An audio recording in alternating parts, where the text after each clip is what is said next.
Hey Hope, how you doing?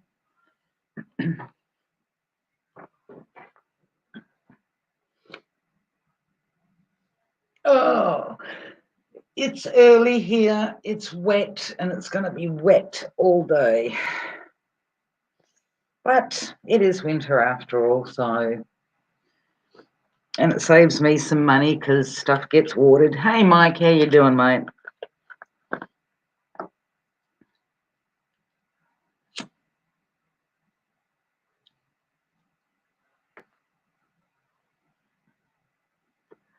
Yeah, doing good. Doing good. I've been a bit preoccupied because my daughter um got a house and yeah, so we've been busy down there doing different things.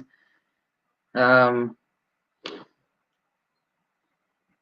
you know how it is when you get a place, you want to make it your own and doing the sanding and painting and on not yet painting the walls, but the floors and stuff like that. So, oh God, I can't wait for summer. I'm a summer person. 96 sounds damn good to me. That's tanning weather for me. That's approximately. I know that your 104 is equivalent to our 40. So 96, I'm assuming that would be around the rough guess, maybe 36, 37 mark. That's tanning weather. Definitely tanning weather. What I'm going to do today is there's some articles that I want to go through, and this is even though it's directed more at Australia, it still applies to every other place, to every other country, because we know it follows. It goes from one country to the next, and we all have um, the same shit implemented, whether it be apps or this, that, and the other. Like I says, one country after another. Um, so I'm going to drop the link, and if anybody wants to come up on panel, that's fine. And if you want to discuss the articles that I put up, you can stop me at any time and put in some input or whatever. That's good. I'm okay with that. But yeah, people need to see what they're doing because it's beyond a joke. It's going way. It's already out of control. But hey, I still feel the need at times to try and wake people up. I haven't totally fully given up, but yeah. But anyway, here's the link. If it will post, let me check on YouTube. Has it posted? Yes, it has.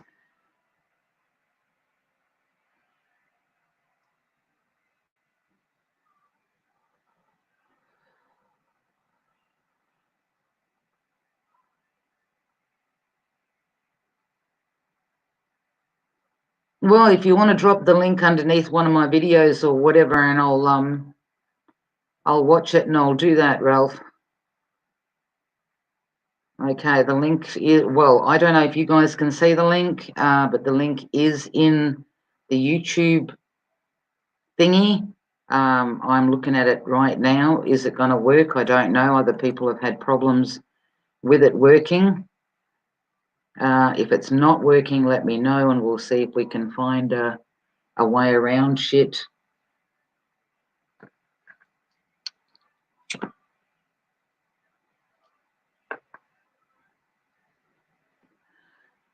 No, I'm not lighting up a second cigarette. I don't smoke that fucking fast. Just for those that might be listening, it's just that these ones seem to want to keep going out for some odd reason. But anyway,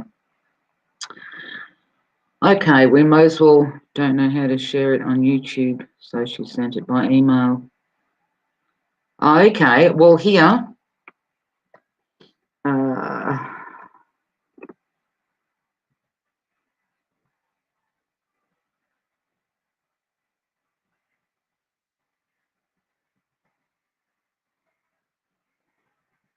there you go. If you send it to that, I will get it.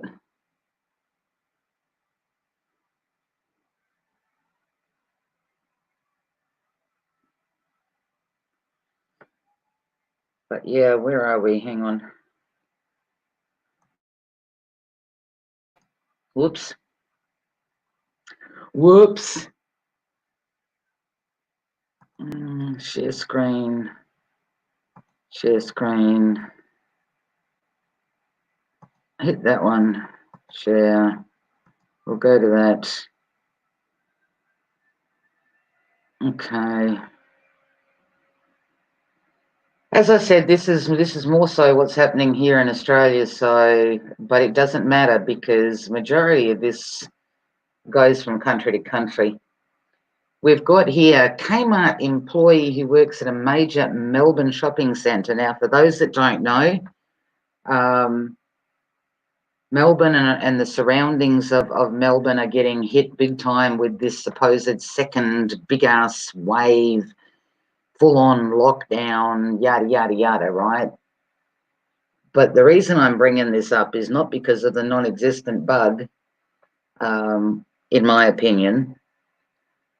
It's because of other shit that is happening because of this. I mean, we know that shitloads of businesses, small business, has gone bust, okay, everywhere. Gone bust everywhere. And for them to kickstart this second wave, you have to find sick people, supposedly, okay? To be able to shut businesses down, you've got to find sick people there. Otherwise, you're shutting them down for no good fucking reason, according to me. Anyway, a Kmart employee who works at a major Melbourne shopping centre has tested positive for coronavirus.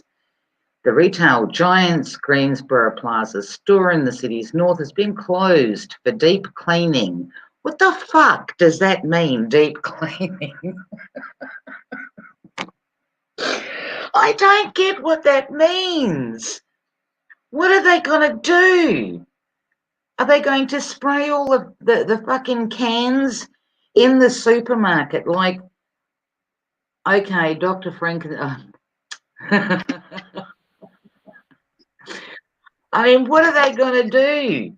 Like, what about all the other supermarkets? What about all the other stores? You know, doesn't shit get fucking delivered to those places the same fucking way?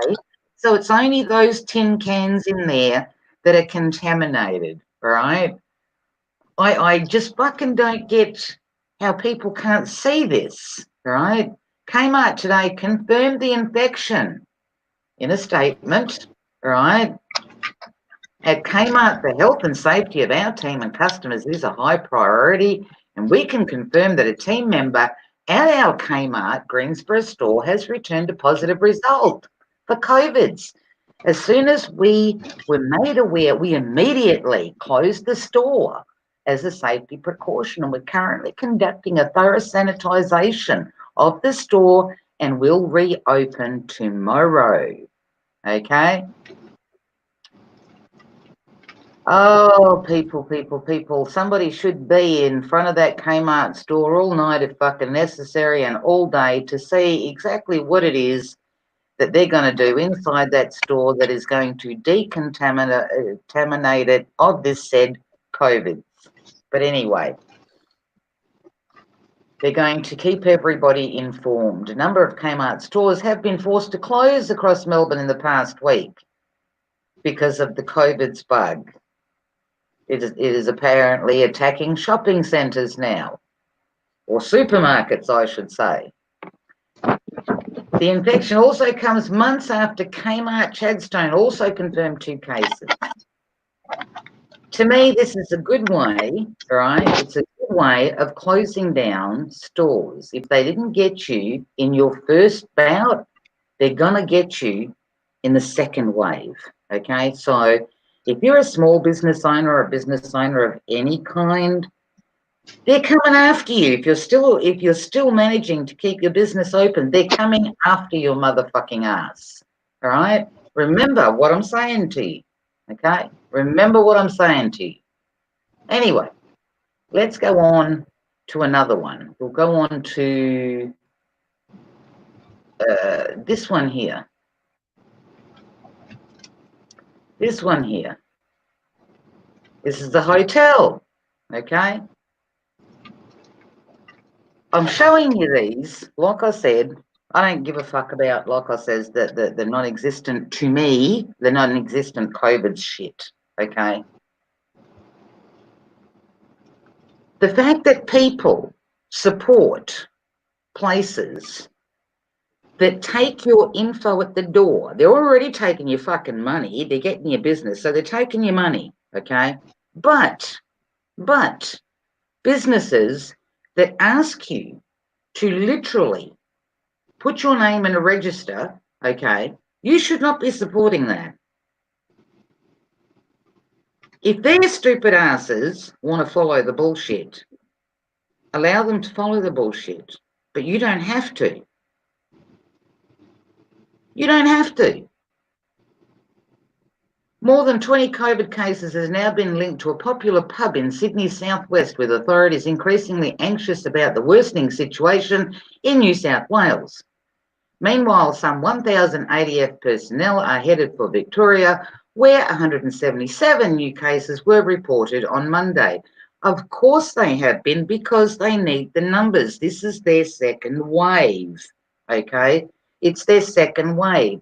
You can't shut things down unless you say that somebody's fucking caught something, okay? The cluster linked to Sydney's Crossroad Hotel and confirmation one person tested positive after visiting the city's Star Casino on the 4th of July have sparked warnings about the spread of the virus.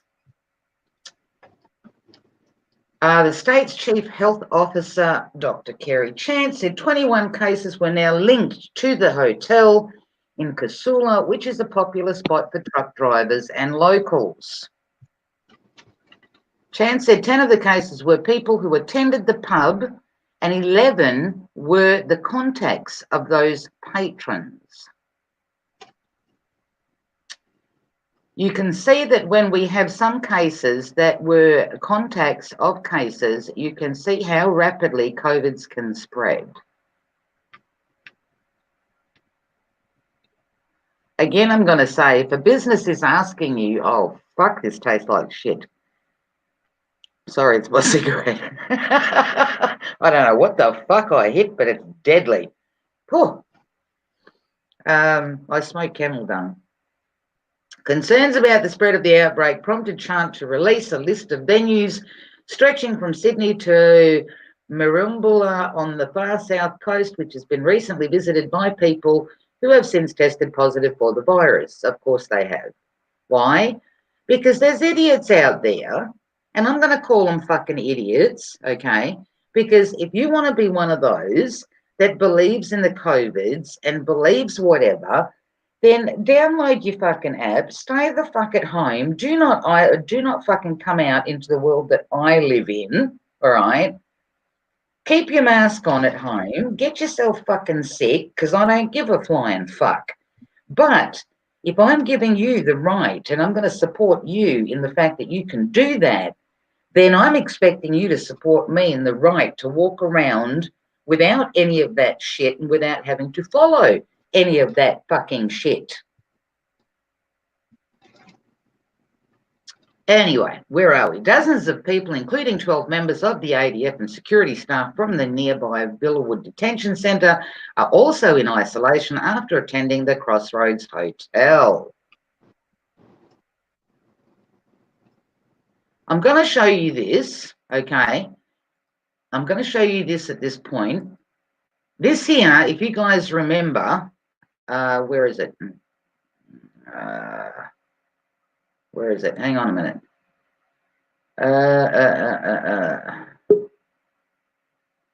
I think this is it here. Hang on. No, it's not. Oops. Fuck.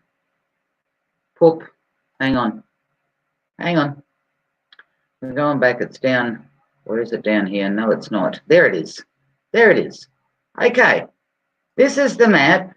Okay. That shows the places that have been hit big time. These are the bug spreaders. All right. These are the bug spreaders. And up here it tells you, okay, C6 is the cases increasing, right? And blues obviously on the decrease. Well, we don't see any fucking blue anywhere, okay? All we're seeing is it's increasing. What I would like, if somebody has the capability or the knowledge or whatever, is take the map from my last live stream where I did, or not live stream, but video, where I showed the Telstra 5G going up. If you can make this thing with a transparent background and overlay it over the other map, over the 5G map, and just see if shit coincides, okay? Oh, fuck, I just got rid of the other one, which was an important one, but it doesn't matter. We will go back to here. Long queues have been reported at a pop-up testing facility set up outside the pub, and Chant said on Monday the site's opening hours could be extended to cope with the demand. One patron who attended the hotel last week said there was in excess of 100 people there, although diners were trying to social distance. Okay? To my knowledge and what I saw, people were trying their best to participate in social distancing. I can only speak for being in the bistro and the bistro side of the pub. Liquor and Gaming on Monday said it would fine the staff $5,000 for breaching the COVID-19 public health orders after groups of patrons were observed standing and mingling between groups while consuming alcohol on Saturday night. The increase in concern in New South Wales came as the Victorian government said it would accept 1,000 extra Australian Defence Force personnel. Victorian Premier Daniel Andrews has obviously argued troops were not always useful in enforcement roles because they did not have the same powers as Victoria Police. But on Monday he said that the state government was working through how quickly the troops would arrive and how they would assist police and other officials. So they're getting you used to the military being on the streets, okay? Because they have to do it slowly. There has to be a fucking reason, okay? There's always got to be a reason. They have to make you believe. After 3 consecutive days where new infections exceeded 200, the 177 new cases represented a drop in case numbers, prompting Victoria's Chief Health Officer Professor Brett Sutton to say he felt a small bit of optimism. I'm not going to be complacent about today's numbers, Sutton said. It's great, it's lower than our peak, but it may not be our peak yet. He also warned of a big outbreak at Benarot Life Aged Care Home in Essendon in Melbourne's northwest, where the facility said 14 residents and 17 staff had tested positive. Again, they're going after the aged care homes, okay? Oh, I guess some people just cost the government too much to live, right? That's a big outbreak. A number of staff and residents have been infected in that outbreak. There's been intensively managed, including transfer of some residents to acute care. Also on Monday, Sutton told ABC Radio it was conceivable that most of all of the current cases from the state's second wave spike came from a hotel quarantine outbreak. Everything gets blamed on everything else. The Federal Health Minister, Greg, whatever his name is, confirmed there were now 35 cases linked to aged care facilities across the city. Let's knock them off before they contaminate everybody else. He said ADF troops were already assisting Victoria Police at checkpoints throughout the state and could also be involved in other compliance activities. Surge in Defence Force personnel in Victoria is the latest move aimed at avoiding a full-blown health crisis in Melbourne, with authorities acknowledging contract tracing capabilities are increasingly stretched. See, people are being locked up. People don't realise that when you put that app on your phone, your app, okay, you have the right to download that if you want to. But for example, if I don't fucking want to, your phone is still going to hook up to my phone because that's what it was fucking designed to do. Do I want to end up in 2 weeks isolation because of your fucking ass? No, I do not. This is what people have done, okay? This is what these people that think that downloading this app, okay, is a good thing. It's not, because it's fucking everybody else over. You know, it's fucking everybody else over. You have the right to download it just as much as I have the right not to fucking download it, but I'll be fucked if I'm going to like the fact that your phone has now hooked up to my fucking phone. That's why I never take my phone anywhere. The bitch stays home. And this is where they're getting the numbers from. You know, this is where they're getting the numbers from. Is because of these stupid ass people that have downloaded this fucking shit. And again, there is businesses that have pretty much, okay, they're asking people to register at the fucking door before they come in. Why are you supporting this bullshit? Why? Why support it? Okay? Why support the fucking crap? We all know. We all fucking know. Okay? With all the information that is out there.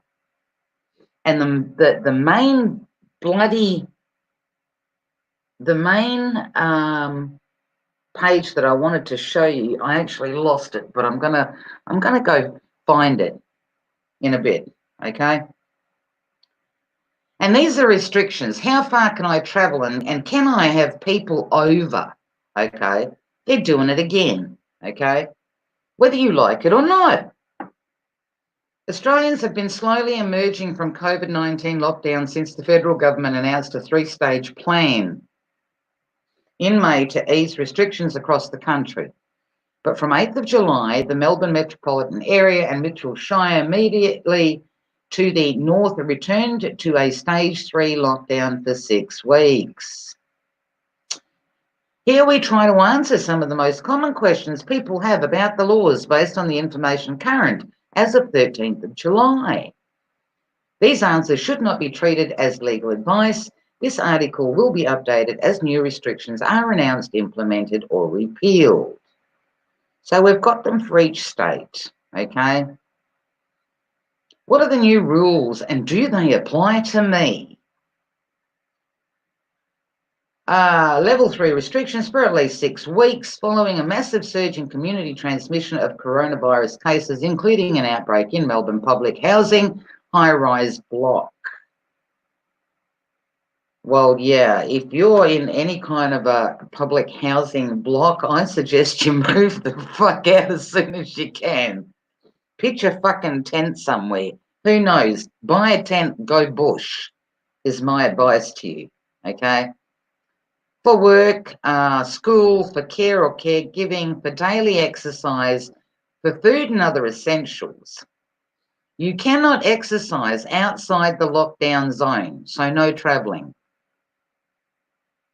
Do they specify how far you can jog if you're jogging outside? I mean, is it 2K? Is it 5K? Or do you just keep fucking running until somebody pulls your ass up? You cannot leave your primary place of residence for a holiday home outside the lockdown zone. Likewise, you can only travel into these areas for work. You have to do in person or to provide or receive care. Businesses and facilities in Great Melbourne that have been able to reopen, such as beauty parlours, gyms, libraries and swimming pools, must close again. Even though nobody's tested there as being fucking having the bug, oh no, you got to fucking shut your doors. Like I said, if we didn't get your beauty parlour and your gym the first time around, we're getting it this time. Cafes and restaurants will be allowed to open only for takeaway and delivery.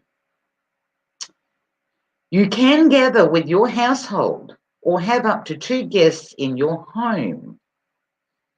That particular one there gets stupid further down into it. I'll see if you pick up on it. But anyway, if you have a partner who lives in the lockdown zone, they can be one of those 2 guests. But hang on a minute. Didn't they say earlier on that you can't leave the lockdown zone? So if your partner is in the lockdown zone and you're not, does that mean that your partner can still come and visit you? Schools will return as normal for years 11, 12 and BCE, as well as for students in special schools, but all other students will have an extra week of holiday. Public housing residents living in 9-tower block estates in the Melbourne suburbs of Flemington. And see, this is why, like I've noticed here in Perth, for example, okay? Mike, if you want to jump in at any point in time, please do so. I haven't muted you, so yeah. But anyway, I can see, I think you're driving there. Are you driving? Yes, you are driving. But anyway, what I've noticed here in Perth, for example, is they're putting up blocks of flats, as we call them here, not necessarily high rise, but they're building these fucking things, okay, so that it's easier to lock down people. The more you've got in one building, the easier it is to lock your ass down, okay, especially if you're in government housing, okay. Anyway, for the first time in a century, the New South Wales-Victorian border has been closed. How many diseases have we had before that have pretty much taken shitload more lives than COVID's? But the border has, yeah. But anyway, let's continue. New South Wales Police will be patrolling the border. A permit system will be established. A permit system will be established to allow cross-border travel if required, particularly in twin towns such as Albury or Wodonga. Is this going to be removed later? Beats the fuck out of me. But hey, stay silent and this will stay in place. Outside the defined areas of Melbourne and surrounds, the following rules apply. How many people can I have over at my house? New South Wales. Currently 20 people from different households can visit. There is no limit to the number of guests you can have over per day, as long as there are no more than 20 at a time and guests can stay overnight. Up to 5 guests, this is Victoria now, excluding Melbourne, up to 5 guests are allowed to visit a home. The Victorian Health Department says more than one set of visitors is allowed over the course of a day, but that visits should be considered and use common sense. What common sense do you need when people are coming to visit? I mean, what common sense do you need? Queensland, up to 100 adults from different households are allowed to visit another home. Tasmania, you can have up to 20 visitors. Western Australia, which is where I am, since the 27th of June, you can have as many guests over as long as there is no more than one person per 2 square meters. Are they fucking serious? Are they fucking serious? You seriously think that people are going to have visitors over? Well, maybe some households, because there are sheeple that are really fucking embedded into this brainwashing bullshit, okay? But your normal standard human being that is somewhat aware of what is going on, do you seriously think that you get a visitor and what, from the get-go at the front door, you're going to go, don't come near me, don't come near me, stay 2 meters apart, get the fuck out of here. What the fuck? Do you know what I mean? There is no limit in South Australia on how many guests you can have over as long as there is no more than one person per 2 square meters and you keep a 1.5 distance from those with whom you don't regularly associate. Now, see, they're allowing those visitors, and you know why? And this is another thing that also comes to mind when reading this. You can have 10 people over, but you got to keep them apart. Why? Because in those 10 people or 20 people, you don't know who's downloaded the app. Okay? You don't know who's downloaded the app. The app don't work unless you're apart. Remember the military? The way that they do it? They keep their guys apart so that they can track them and trace them. My suggestion to people, if you got visitors coming over, get a fucking box ready.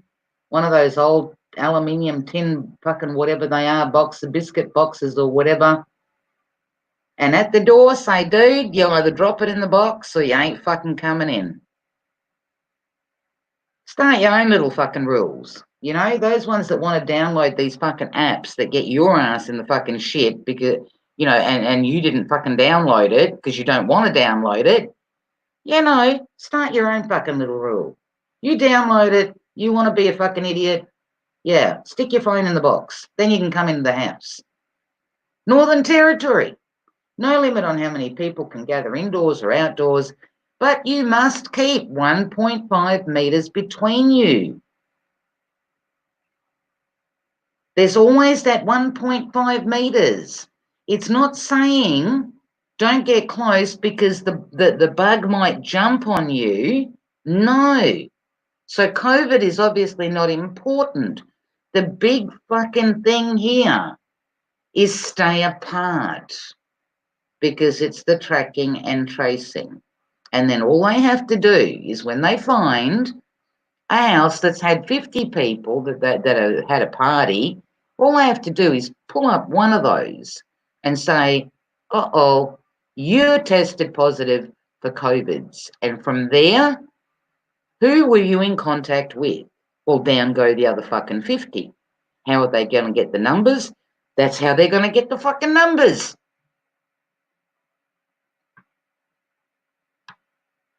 And they won't even have to ask.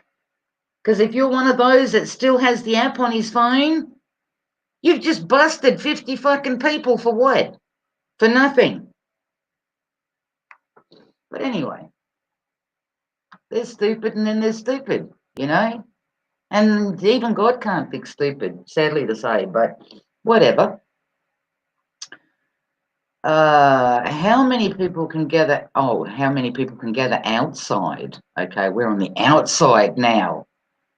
I mean, hey, didn't anybody get the memo that COVID crawls up trees and it's on the fucking lawn and it's just everywhere?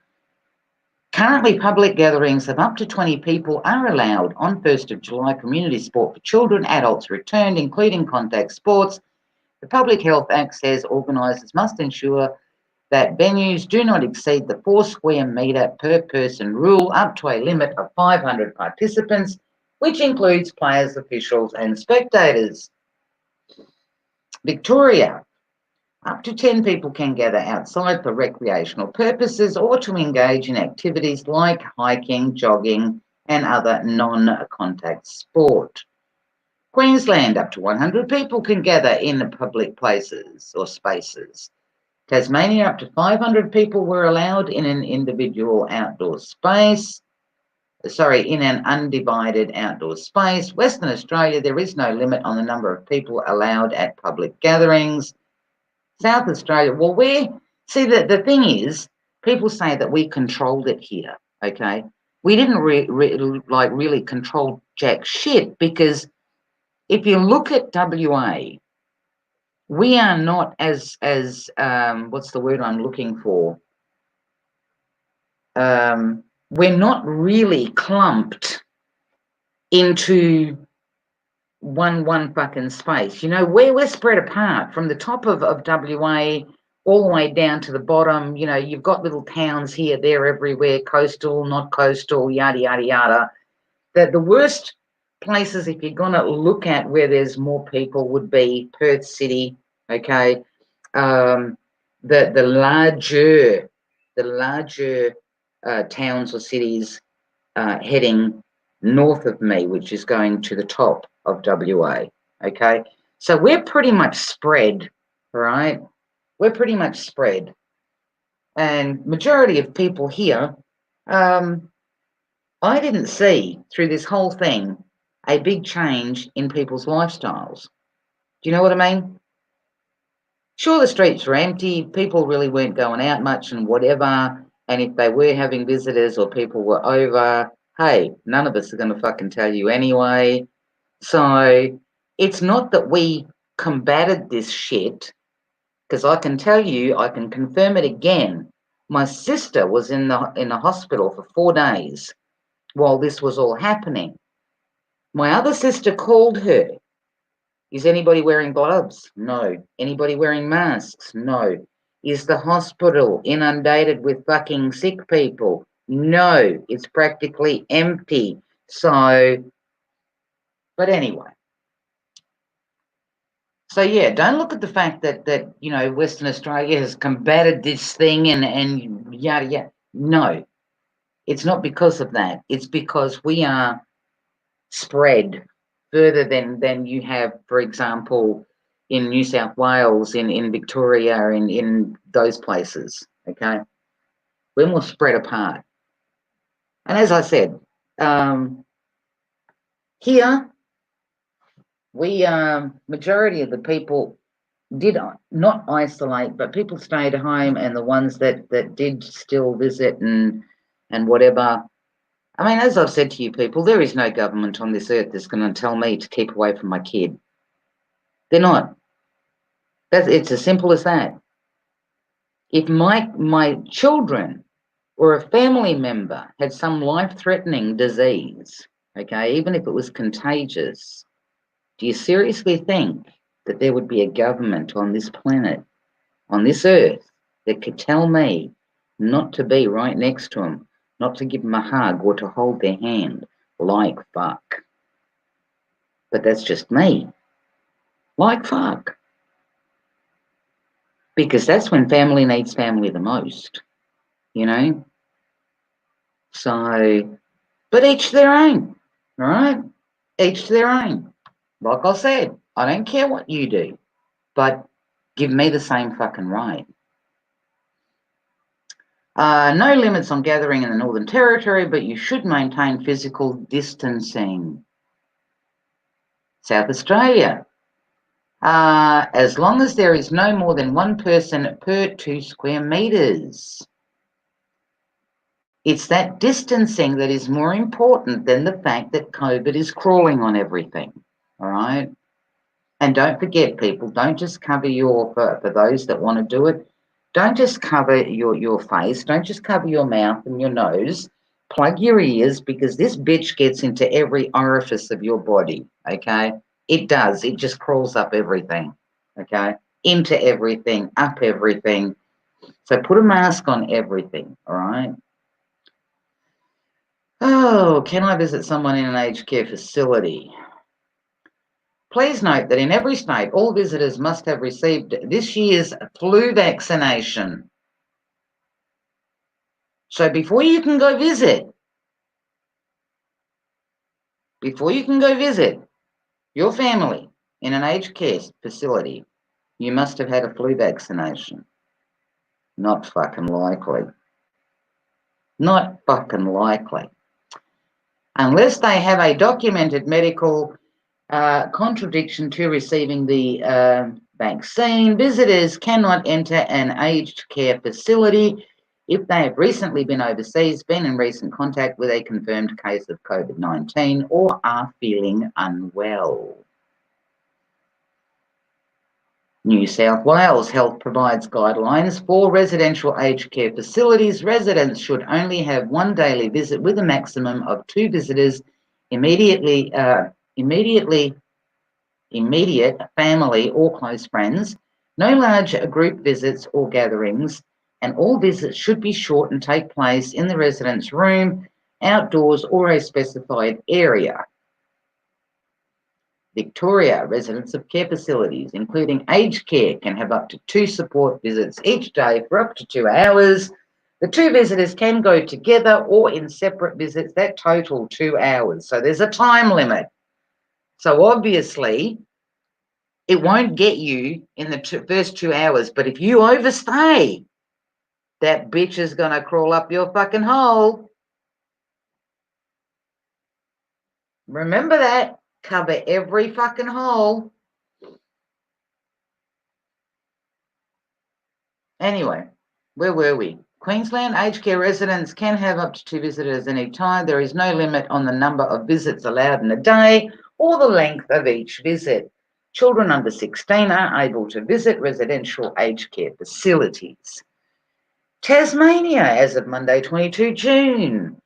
Residents in aged care facilities can have multiple visits of 2 people with no restrictions on the length of visits or the total number of visitors they receive in a day. Residents are permitted to go outside on trips, and hairdressers, well, fuck the hairdressers, aren't we closing the hairdressers down again? Screw getting your fucking hair done, just go feral. Don't go get waxed, turn feral. This is a good time to turn feral. Children under 16 are also allowed in. Additional visitors are allowed for the purpose of end-of-life support or if needed to reduce distress and confusion given a resident's medical condition. Western Australia, each resident in an aged care facility can have one care and support visit a day with up to 2 visits at a time. Only immediate social supports like family members, close friends, professional help and advocacy services can attend. South Australia, up to 2 people can visit them at the same time for the purpose of providing care and support. As of 20th of June, children under the age of 16 years can visit, and aged care facilities can approve additional visits if this is appropriate or necessary. Northern Territory residents can have up to 2 visits at a time, yada, yada, yada, right? And it goes on. Can I eat at a restaurant, cafe, or pub? There is no limit on how many people can be inside cafes, bistros, restaurants, pubs, registered clubs and casinos, as long as there are 4 square metres of space allowed per person. Oh, I don't know. That COVID's could be on the fucking cup of coffee. It could be on the serviette, you know, which brings me to mind my ex many years ago. We were talking about something. There was, we had some mates over and he goes something about a Soviet. And I looked at him and I went, what the fuck? And he's going, the Soviets. I think we were having a barbecue. Anyway, one of his mates turns around and he goes, dude, do you mean fucking Soviets? Well, when he said yes. So there's your Soviets, right? They're on the table. The Soviets are on the table in every eating place that you go. Do not touch the Soviets, right? The Soviets just fucking ignore them. Full of COVIDs they are, okay? Full of fucking COVIDs. So don't touch the Soviets. Don't say you weren't warned. All diners must provide, and this is the part, oh, here it is. I thought I actually turned the other one off. Here it is. This is what I was saying earlier on. All diners must provide their name and contact details, including a phone number or email to allow for contact tracing. For contact tracing. So to go into these places, you need to give all your details.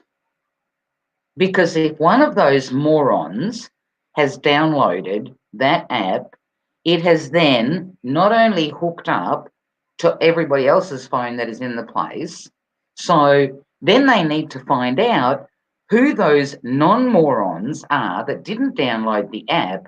Well, then it's easy because all they have to do is go to the place that you visited and there's your name on the fucking list. So I suggest, okay, I would anyway, you can do whatever the fuck you want, all right? I would not support that place. The minute that somebody says, I need your details, my opinion would be, go fuck yourself. You don't have to say it in a nasty way. You can say to somebody, go fuck yourself nicely. You can put like some kind of a rhythm to it, or you can say it with a smile on your face so that it's non-aggressive. Sweetie, go fuck yourself. Do you know what I mean? There's many ways to do it. There is many ways to tell somebody, go fuck yourself. All right? Take note of that. Yes, cafes, restaurants, and other hospitality businesses like RSLs, bowling clubs are able to seat up 20 patrons in an enclosed space. There can only be one customer per 4 square metre, and tables must be spaced at least 1.5. Again, it goes back to the fucking contact tracing. Venues are also required to keep the first name and phone number of every customer to help with contact tracing if necessary.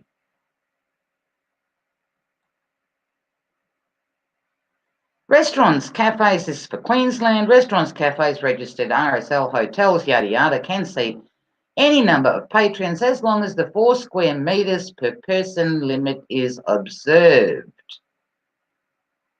Fuck the COVIDs. The COVIDs is not important. What's important now is do not step towards that person. It's the distancing, okay? The distancing is extremely important. Which reminds me, I heard something the other day, okay? And you can go out there and check it for me because I totally forgot about it, hence is why I didn't check on it. Otherwise, I would have before I came live. And this is not targeting whatever. I'm talking about contact fucking tracing and tracking here. I heard that it's hard as when it comes to facial recognition, okay, that it's hard for it to distinguish if it's a male dressed as a female or a female dressed as a male. It's hard for it to pick up on who that person is. Is there any truth to that? I don't know. But that would be something worthwhile looking into, because if you don't want facial recognition, just dress up as the opposite sex. But there you go. There's something that you can do your homework. Check and see if that actually is true. Where are we? We did Queensland. Up to 250 allowed. This is in Tasmania. Undivided outdoor space, density of requirements also permitting. See, even they have 1 person per 2 square metres, Western Australia. Yes, cafes, restaurants, pubs, bars, casinos, hotels, clubs can open to up to seated diners with 1 person per every 2 square metres. These places, people, are contaminated with COVIDs, I'm telling you. They're on the fucking Soviets, on the tables, they're on the cups, it's on the knives and forks, it's on fucking everything. It has to be, but we're not worried about that. We're not worried about that, okay? We are not worried about that. You are safe as far as COVIDs goes, as long as you sit apart, okay? So don't worry about catching the COVIDs, all right? Just sit apart. It's all about that being apart. 2 square metres apart. COVIDs can't crawl. Maybe somebody cut its legs off. I don't know. There's a lot of ifs and buts. A lot of ifs and buts. This is South Australia, 29th of June. Restaurants, cafes, pubs, courts. There is no limit on the number of people allowed. Again, as long as there is no more than 1 person per 2 square metres.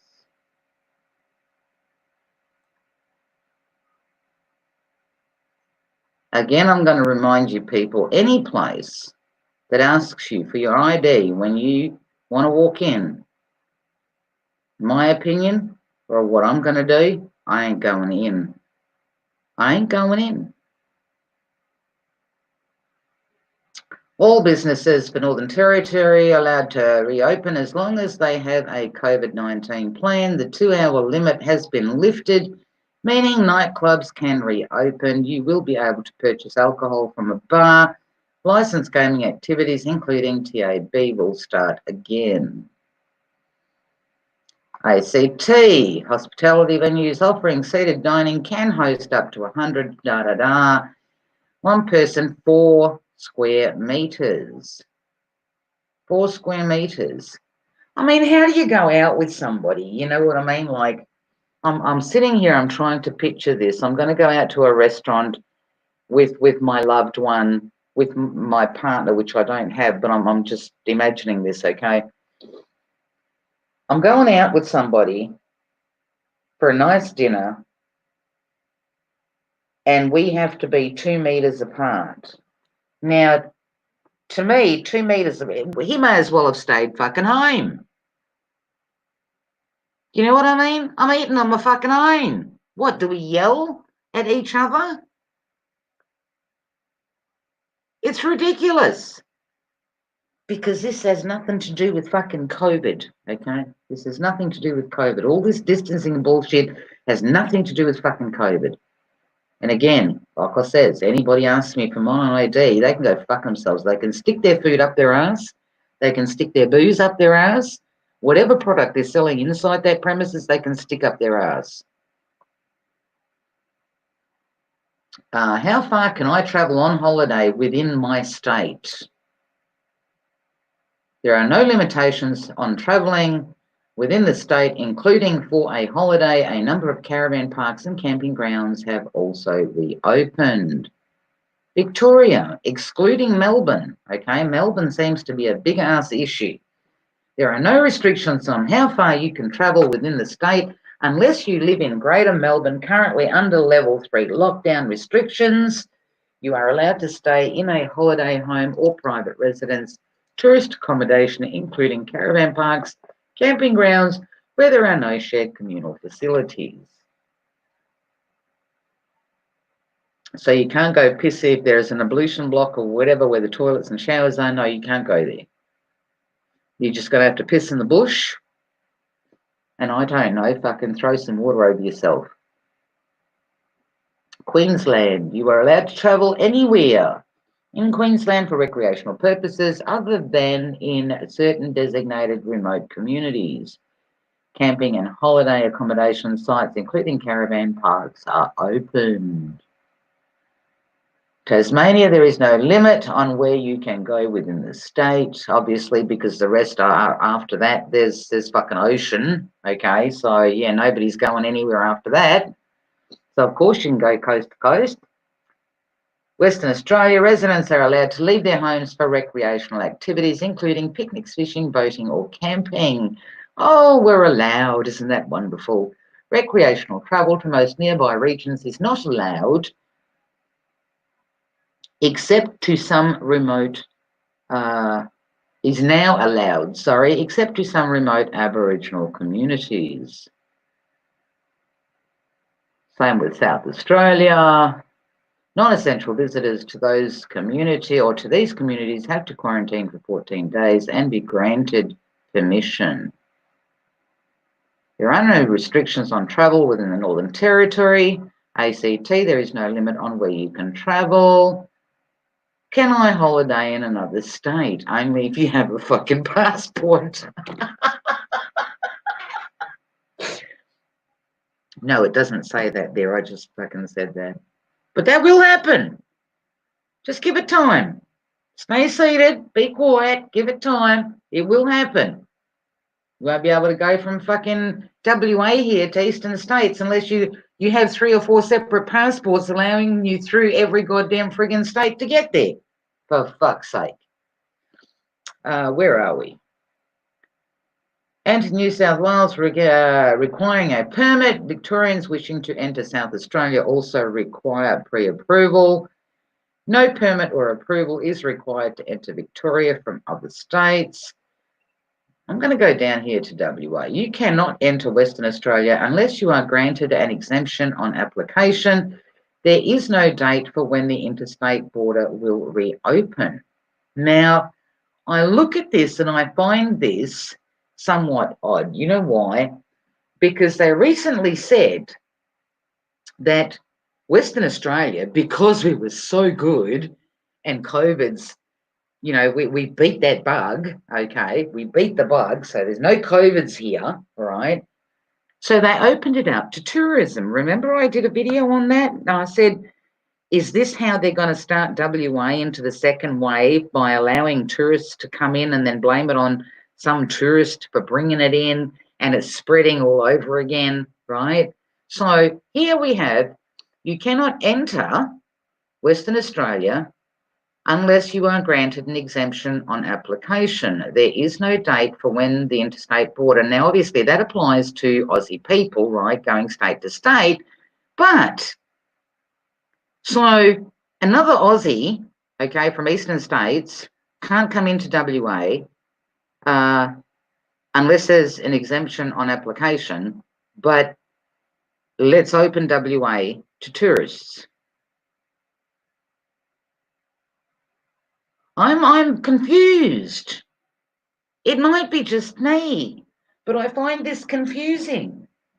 And then the Prime Minister, the one that went on vacay when half of Australia was on fire, then he turned around and he was saying that they're going to either let in the students, whatever, yada, yada, from Hong Kong into Australia. So you can't come into Australia unless you are granted, permission. You've got to get it from the government, okay? So outsiders, meaning outsiders from a different country can come in. That's all right. But you can't come here from another state to visit family or to whatever. The stupidity runs deep.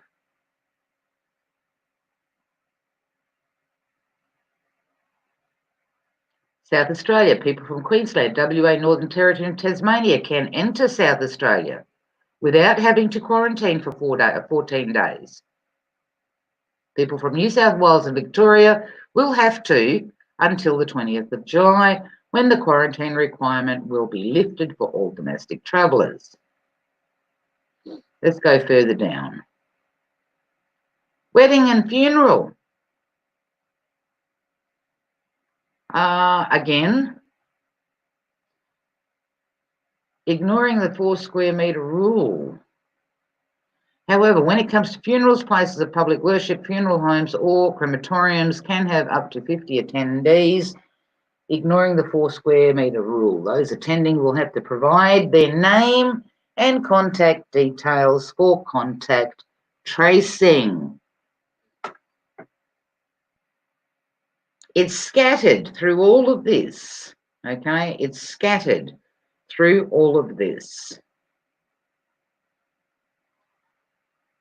Let me go. Let me see if I can find, okay? Let me see if I can find. Okay, what did I put in before? No. Let me close that. Oh, damn it. It won't even... Hang on.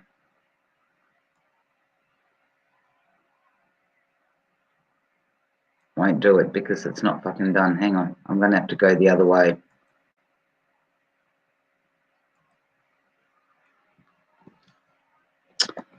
How many fucktards?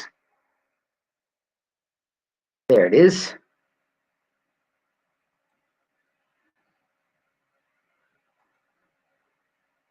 That was the one I closed down earlier. Okay. First off, okay, on this page, all right, let me show you. Look at the ones down the side here. Okay, I had to laugh when I saw this. This first one here. Will you have an extra 750 in your bank account soon? Get excited. The government's giving you money. Can you see there? All right. They're reminding you, we're going to give you money. Just shut up. Shut up. Stay home. Do what you're told. We're going to give you money. Look at this one. There are conspiracy theories undermining Melbourne's COVID testing blitz. How dare those people? How fucking dare those people? I don't know, these fucking conspiracy theorists. Jesus. You know, we need to get rid of them fuckers real fucking quick, right? But I thought that was quite funny. Oh, the ways young people are adapting to pandemic life.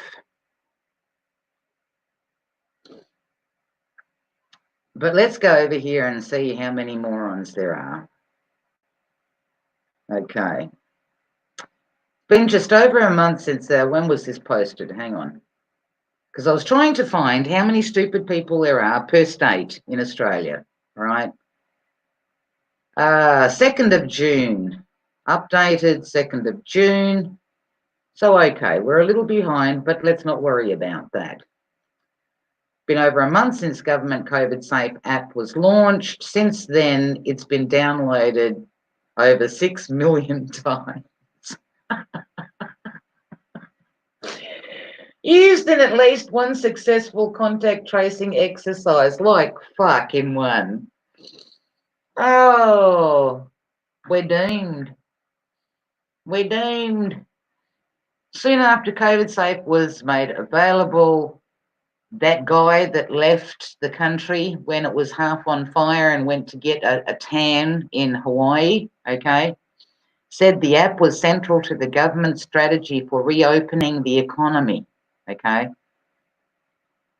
But I think they literally, what I think initially they wanted everybody to download it, but I think they've discovered that not everybody needs to download it. And this is where the catch comes in, because if one dickhead downloaded it, and then the dickhead that owns the premises where first said dickhead has visited, the guy with the premises, if he's taken everybody's fucking ID and everything down, well, they don't really need every person to download that fucking app, right?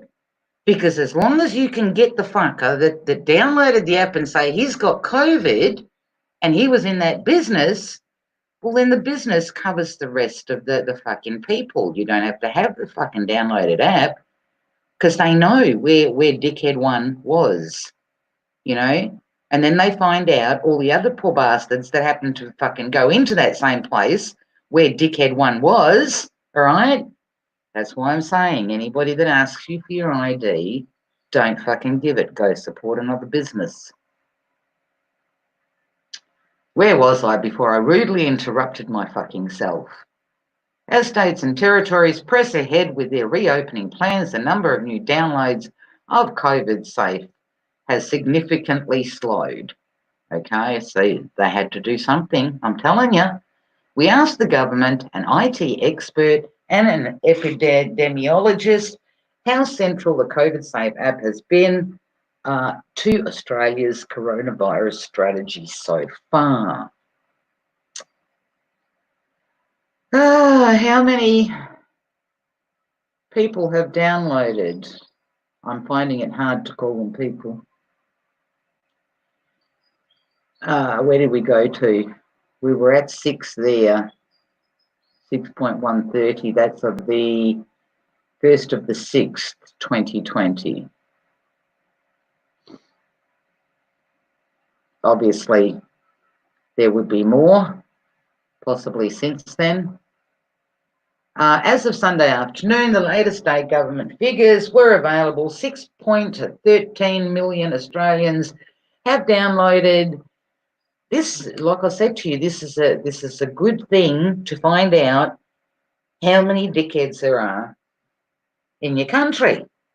Just go check the data. It doesn't matter what they call your app in your country. If you don't think you have one, of course you fucking do. You just don't know about it. Go find what it's called and go check to see how many dickheads are in your country. I like to know by how many dickheads are surrounding me. It's important to know that, all right? It's important to know. Where were we? Just over a month ago on 29th, when the app has been available for 3 days, we have already hit the 3 million mark. It's taken us a month to double the 3 million downloads the app received within 3 days of its launch. See, now that first 3 million, I don't know whether these figures are correct or not, but just let's assume, okay, let's play along with it and say, so 3 million within 3 days, they're really fucked. They're the ones you need to avoid, okay? Because they jumped on that bitch.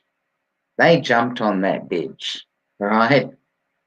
Over the next month, the other 3 million that downloaded, they're kind of running a little bit late, but they're still in the stupid zone, okay? They can have their lockdown zone. I'm going to call it stupid zone, all right? I'm not calling Melbourne lockdown zone the stupid zone. I'm talking about the app here for those that might get offended. Fuck me if anybody gets offended.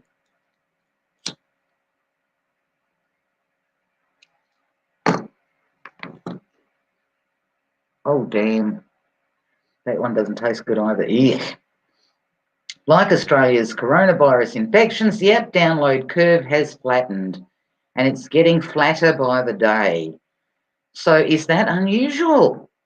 Not according to information system expert Said.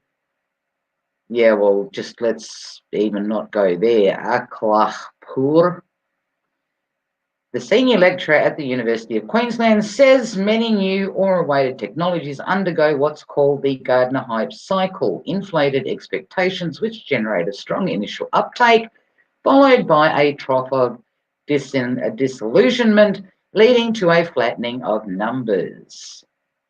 In the early stages, the hype cycle, there is a tendency to see technology as a panacea, a solution or remedy for all difficulties or diseases, but then disillusionment takes place and negative attitudes are formed towards that technology, seeing it just as a placebo. In reality, most technologies fit somewhere in between. Wasn't there a 40% download target being thrown around? Now, the government at one point, okay, said that if it doesn't, like as in the downloads, if it doesn't reach or go over the 40% mark, okay, that they won't be using it, okay? But like I said, I think when they saw that people weren't going to download it, they just found an alternative. They found a different way around. Doing that is by getting establishments to take down your fucking ID, okay, before you walk in.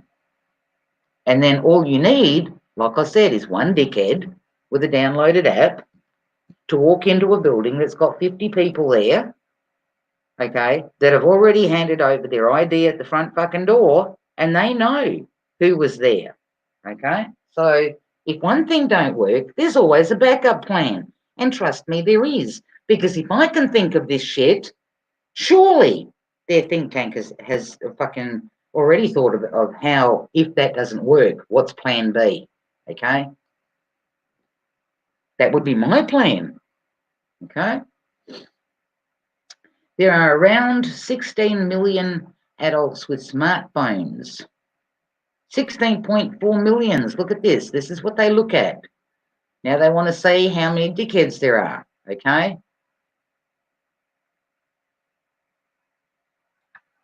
There are around 16.4 million adults with smartphones. They're our target population.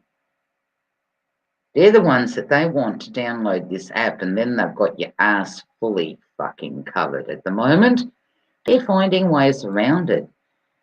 The government is saying their general target is every Australian with a smartphone, but there is no magic number. So now the 40% has gone down the fucking toilet, okay? The 40% that they said initially means shit, because if it didn't bypass 40%, they said they weren't going to use it. But yeah, no, they can't do that, sadly, okay? They can't do that. Health Minister Greg Cunt frames it by saying every download is a win. We are starting from a base of not having this system, so to have that many Australians now is a huge step forward. Yeah, a huge step forward to tracking and tracing your ass. And it's got nothing to do with motherfucking COVID.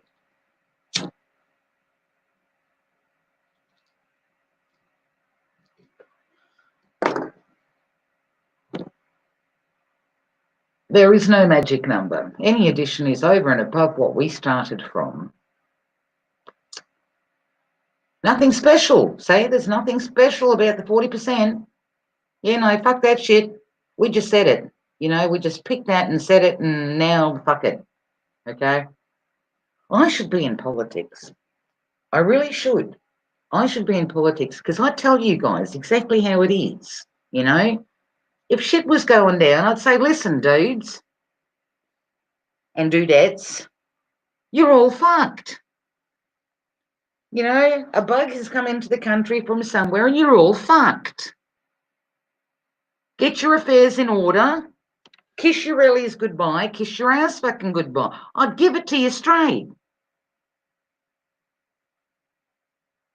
If I was going to track your ass, I'd tell you this is what's going to happen. Not that I would fucking do that because I don't give a fuck where you go. Okay? I don't give a fuck what you do. But at least I'd be honest about it.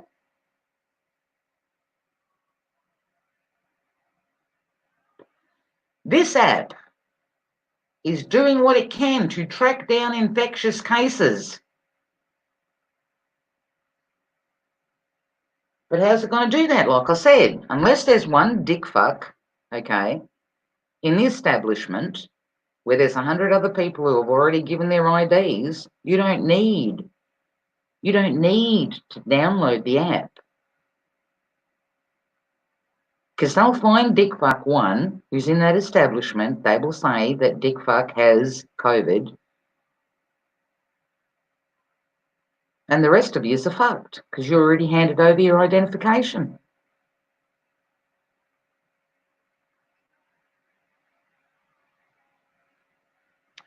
Say, look, it's one piece in a huge jigsaw puzzle that might help, but it's not guaranteed to keep everybody safe.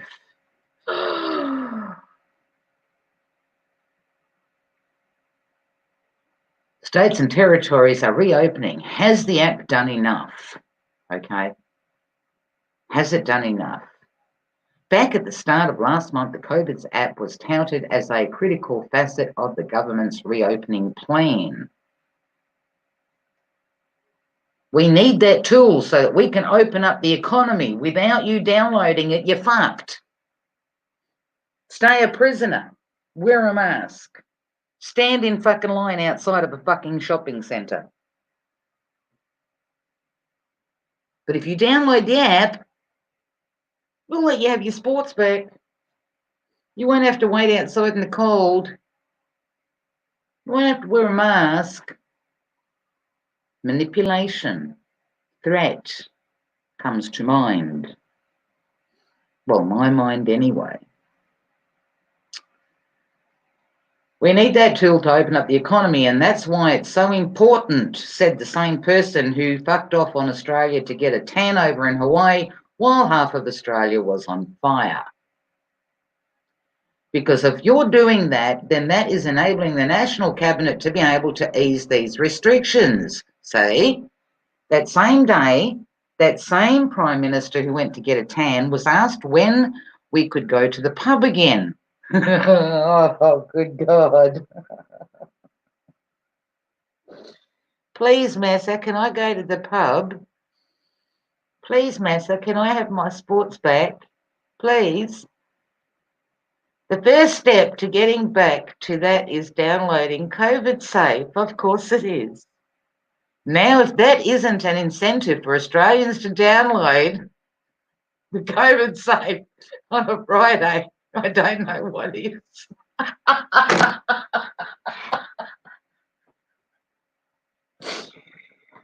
See, if you download the app, you can go to the pub. You can go to the pub and get pissed, dude. Just download the fucking app, you fucking moron.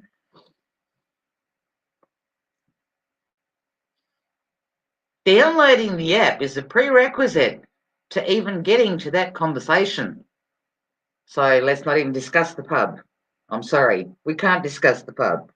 You got to download the app before you can even bring up that conversation. And then I'll decide whether or not you can have your pub back, right?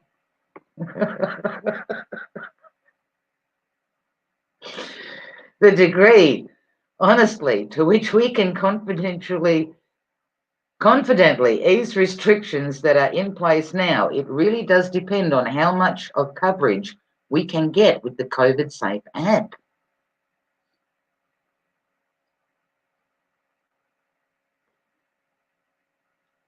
Look at this. Look at this. This is by Greg Cunt.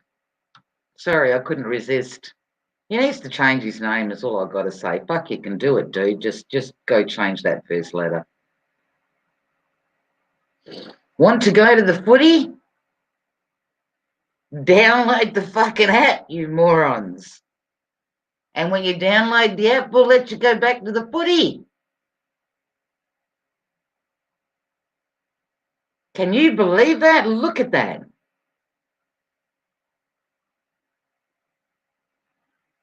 Is there any point in downloading the app if our state or territory is opening up anyway? That same doctor that showed up before, Dr. Aklapur, says it's not so much about how the app's working now, but how it might work in a worst case scenario. Well, does it fucking matter now or doesn't it fucking matter now? It can be seen as a sort of proactive strategy to have this app. If an outbreak happens, if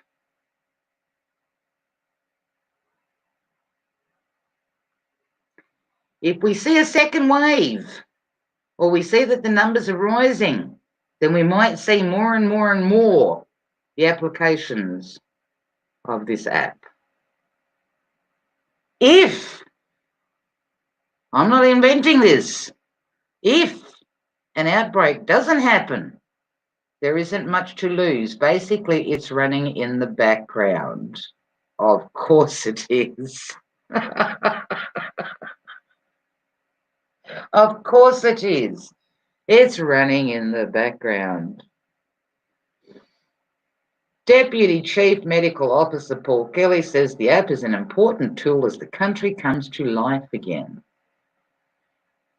The app will really come into its own if, as we open up the economy and society over the coming weeks, we do start to see cases here and there, or indeed clusters of cases.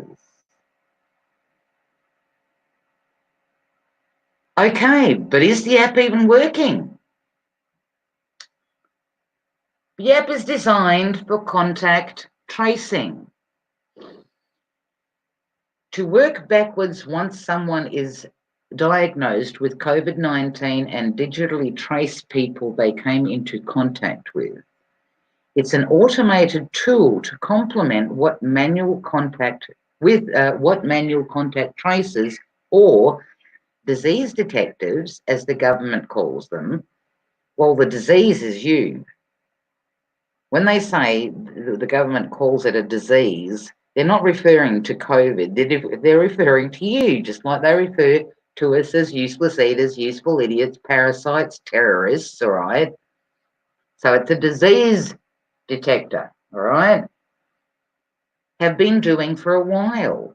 The federal government says it doesn't have access to data around how many times the app has been used to undertake contact tracing. That information is owned by the states and territories, a spokesperson said. Of course, that's what they're going to tell you. At this point, we only know of one time the app was successfully used for contact tracing. What a load of shit. And that was in Victoria, and agreed authorities could use the data. We downloaded the data from the app, and that revealed one close contact who hadn't been identified in the initial interviewing process. So that's good news. That person has been contacted and placed into quarantine. which tells you pretty much what I said earlier. New South Wales has also sought data from the app where it has had cases. Deputy CHO Nick Coatsworth said the fact the app had only been used successfully once was due to the low numbers of cases Australia is experiencing. That once bullshit is a load of fucking crap. There are so few cases that it will naturally mean that the app will not be as well utilised by public health authorities simply because the cases are low. New South Wales Health also pointed out that many of its new cases had emerged from people quarantined in hotels, rendering the app redundant because those people would not have generated any community contacts. Dr. whatever his fucking name is, I can't be bothered trying to pronounce it anymore, said the app was never intended to operate in isolation. Australia is talking about test, trace, isolate, he said. Tracing is just one of the steps in the process, but COVID Safe is useful and there isn't much cost, especially since we have all this legislation around privacy and hopefully there aren't many privacy concerns. Are you fucking shitting me? Don't worry about it. Just let it run in the background. You know, just like some fucking malware. Okay? Just let it run in the background. Let it fuck you up. Except malware fucks up your computer, it fucks up your phone, it fucks up your whatever. You know, this is gonna fuck you up. This is designed to fuck you up. Essentially, it is part of an overall strategy and it seems to be necessary because contact tracing is in any pandemic, it is very, very important aspect, he said. And then on a massive scale, it is very, very difficult without the technology. Hang on, somebody popped up. Okay, have the issues with iPhones been fixed? Because I think the app wasn't running too well with iPhones. The software works best when the iPhone is unlocked and the app is open on the screen, according to the Digital Transformation Agency, DTA, which oversees the project. A DTA spokesperson admitted there were limitations in Bluetooth functionality when an app was running in the background on the iPhone. Apple and Google are building their own contact tracing approach, and the DTA said it would determine if that capability could enhance the performance of COVID Safe. But those issues haven't been overcome yet. Bull fucking shit. So my point to all of this, people, is, okay, all this tracking and tracing and bullshit, yada, yada, yada, it's not about the bug, people. It's not about the bug. You know, it's how many people download this, because they have to come up with the numbers. Otherwise, they can't come to the people and go, it's a pandemic, it's the numbers are rising, it's a whatever, you know, yada, yada. They can't do any of that unless the numbers, unless they come to you with numbers. And that's going to be easy to find. Like I said, as far as locking places down, as far as closing places again, as far as getting more businesses bankrupt, that's going to be easy. It'll be easy. You know, one idiot, one hotel, one idiot, one restaurant, you know, especially, like I said, if that particular establishment is taking or asking for your ID, okay, for your ID, they've got you. Because they already know where the fuckwit is with the app. So all they got to do is turn around and say, he's got COVID, therefore he's been in touch with everybody else, and the hotel can actually give out everybody's name on the fucking register, or not necessarily just a hotel, but whatever establishment. I muted you there for a sec, mate, because yeah, I could hear stuff coming. Hello to everybody in chat. I'm finally looking at chat. If anybody wants to come up and talk about it, doesn't have to be what I brought up. Doesn't have to be about that. It can be about anything that you want. Let me check and see. Okay, we got as far as Hope, That's the Man, Roadhog, Sheriff, Pugface, Jacob, Luke, Ulik, hello, Patriot Defense, my Chucky Geordie, Chunky Geordie, whoops, Mr. Mikey, Jason Drummer, Danny, Bruce, Curious Mind, Danny, Danny Dust, Uncle Surf, hey, Wayne, hi, Jace, hey. All righty, I think I covered everybody that's in chat. But yeah, so just know, folks, just know this is not just here in Australia. It'll go from country to country. If you haven't downloaded that app already, I mean, like I said, if I thought about it, somebody else obviously has covered this and they would have done, to them, if plan A isn't working, they've always got a plan B, plan C, I know we Aquarians do have, Hey, JD, we Aquarians always have, if plan A don't work, there's plan C, and if it ain't plan C, it's plan A, B, C, D, and fucking whatever other plan there is. But yeah, they don't need everybody to do it. My thing, what I'm going to do, I'm going to avoid any place that is asking for my ID on entry. Because like I said, it's only going to take one fuckwit to have that app downloaded, to go into a place, then get busted by them. Oh, you have COVID, and then for every other person in that place to get busted. So, yeah, it doesn't matter whether people like David Icke or not. Like I always say, Icke or not, the people are policing themselves. We don't need the police. We really don't. People are doing a wonderful job of that. You've got the neighbour that's going to dob you in. You've got the fuckwit at the shop that is going to tell you to get out the store because you're not wearing a mask or you're not following the green dot on the fucking floor. Oh, you fuckwit. How can you not see the arrow on the floor and walk in the fucking way the arrow is pointing? Oh, you stupid motherfucker. You're always going to find those people, Yeah, well, put it this way, Wayne. Here, like I've seen those green dots, I've avoided the green dots. Most people around me avoid those fucking green dots. But you will always find one fucknut who is just fixated on green dots, But that's where we're at. We're all of this, people.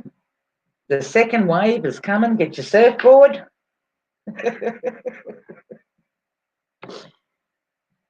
Because now they got to look for, like I said, they have to look for a reason. They have to look for excuses because they need to say those numbers are going up. It's to kill off small business. It's to kill off small business, like I say, and not even so much the small businesses, but the ones that are larger than that. I mean, when you take a look at stores like Target, like Kmart, like, those size stores, I mean, you put them into fucking shutdown so many times, and it's only going to be like a matter of time before they can't open their fucking doors anymore. It's done so fucking slow that you can't see it, It's done so slow that you can't see it.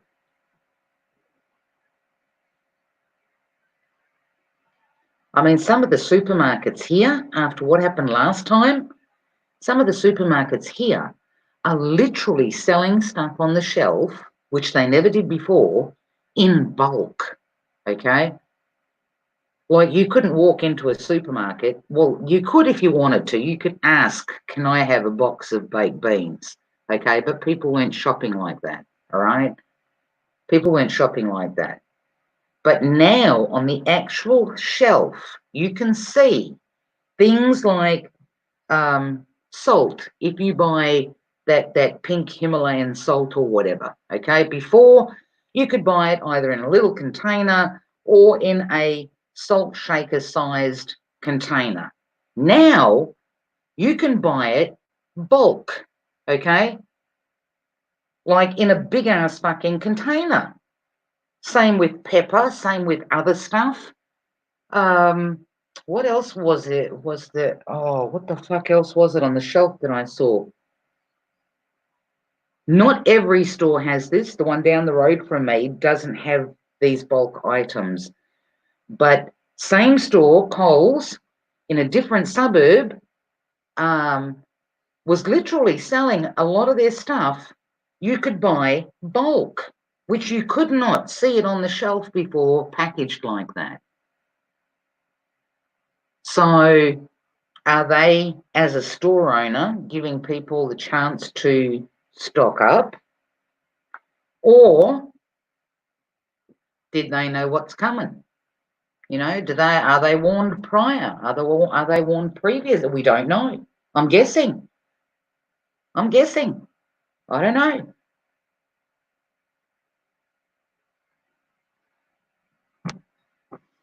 I would like nothing more than to be able to get the fuck out of here. But like I said, I can't leave my bro.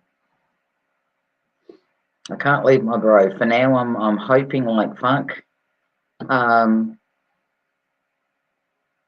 that I saw him the other day, by the way,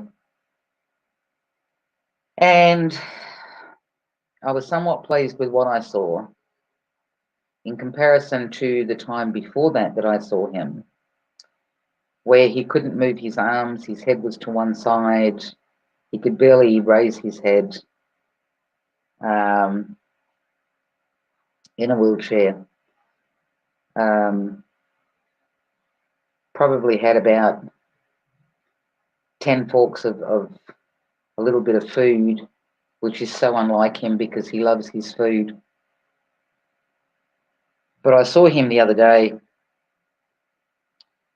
because it's been cold here, obviously we've got winter and whatever and stuff, so I'm taking him into consideration more than anything else about getting him visiting family and stuff like that. Because that's the last thing he needs, is to catch a big bitch ass fucking cold on top of everything else that he's been through. But when he showed up,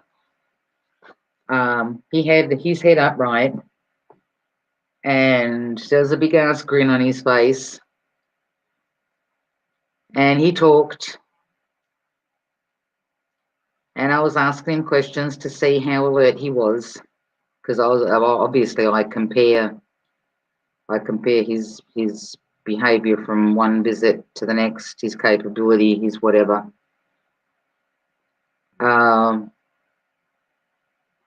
And he had one arm was on his lap and the other arm was like hanging down. And I told him, I said, you know, put your arm on your lap so it's not hanging down like that, because I wanted to see if he could lift his arm, because he couldn't do that the first time. Well, not the first time, but the time before that I saw him. And he lifted his arm without an issue and put it on his lap. He just needed to be reminded of that. So I don't know whether it feels better for him to just hang it down like that, or I don't know, or whether it was just habit. Because if you don't see stuff with him and you break the habit immediately, it becomes a habit that is very hard to change afterwards. But the one thing that he couldn't do, because the guy was giving him some chips, And I told my bro, I said, he's got chips there, take some chips, because I wanted to see if he could do it himself. And he lifted his hand, lifted his arm, his hand to take. He could see, like the chip container and whatever, or where the chips were. And the fingers were bent. He put his hand in there, but it was like the fingers didn't want to do what they're supposed to do. You know what I mean? But the fact that he was a little bit more alert than the last time that I saw him, and he moved more, that was a good thing. So I'm hoping that my crazy ass fucking yelling spree was noticed, and that they've done something different, or they've changed something. They must have, as far as medication goes, because his eyes are still red, and you can see that is still happening there. But he was more alert, so I don't know. I don't know whether or not things have changed. For that day, for that moment, yes. But yeah. So how's things at your end, Elizabeth? Sorry, mate, I muted your ass because you were moving around earlier when I was talking about the article, so you have to unmute yourself.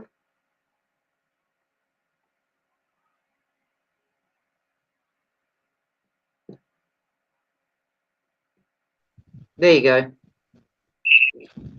Can you hear me? Yeah, I Can you hear me? Yeah, I can, but that talking through the mic doesn't help. It goes. It's kind of, I don't know, because it's too far away or something or other. But go on. Oh, I'm plugged in. Can I turn my mic up? Oh, I'm just still collecting petitions and signatures, and went out and copied a couple dozen constitutions, trying to raise awareness that a lot of that stuff I believe is unconstitutional. For the government to try and take control of the straw man fiction character of other people's body, there could be some issues there. Can you maybe, I don't know, I'm guessing here, maybe turn that down a smidge, just a little bit. Try Yeah, now. yeah, Okay. yeah. So I got some more signatures, Okay, practicing up that's some way better. Mozart, practicing some Mozart and Elton John. That's about it. So as far as all the COVID bullshit and whatever, what's going on in your area? Oh, stores. There's a few stores requiring it. I can still go to like 5 or 6 stores out there. I go to Walmart without a mask. Some of the stores require masks, so I usually don't go there. I just go to like Dollar Tree's not requiring it. Dollar General's not requiring it. Let's see. Food. Dollar Food. I think that's they're requiring masks. Safe. I think Albertsons or some of the grocery stores require masks. But they got other grocery stores out here. But yeah, there's lots of mask wearers out here. Is it compulsory to actually wear them everywhere, or does the store just ask you to wear it? Oh well, the bus driver said, "It's the law. I'm calling the sheriff. You get off this bus." I'm like, uh, "Ma'am, it's not the law. It's a mandamus, and that's by the governor. And governors don't write laws. The people write the laws." So, well, yeah, it's in some people's mind that it's a law. So, Yeah, on some of the stores out there, they do have mandatory signs, but I don't know if everyone's not following them, obviously. So kudos to them. Exactly, exactly.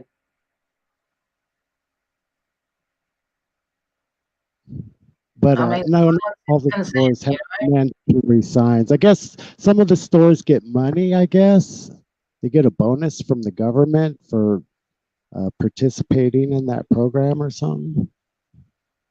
Oh, listen, well, it obviously there must be something because and not only that, I mean, like my daughter said to me when we went to Bunnings ages ago, like compared, sort of like your Home Depot store or whatever, building products, yada, yada, yada, gardening shit, all that sort of stuff. And she says, oh, Mum, they've got to do it, otherwise they can't open. Well, I'm sorry, but, there is no more sitting on the fucking fence with this bullshit, and that applies to businesses as well. I mean, you can't. You're either going to do what they tell you to do, or you're going to turn around with the rest of the fucking people and go no. So in your business, just to have your business open, you're going to tell people to wear masks, for example. But when you need to go out somewhere to a pub or whatever, then what? Then you can object over there. But when it comes to your own business, you know what I mean? You're going to ask people to do it. Yeah, that there would have to be some kind of a thingy incentive um, where these businesses are following, no different to the hospitals. Remember with the ventilators, respirators, whatever the fuck they were called, for every person that needs one, they get X amount. For every person that ends up in fucking hospital with COVID, they get X amount. I wouldn't be surprised if they're doing that with the bigger businesses as well. Wouldn't surprise me at all. Yeah, I think they get a cash bonus for following the program. Like 7-Eleven enforces mass, Circle K, AM, PM. I left my petitions with all those store managers. Uh, haven't quite got to the city hall meeting yet. I think they have like two a month out here, so it's kind of sparse.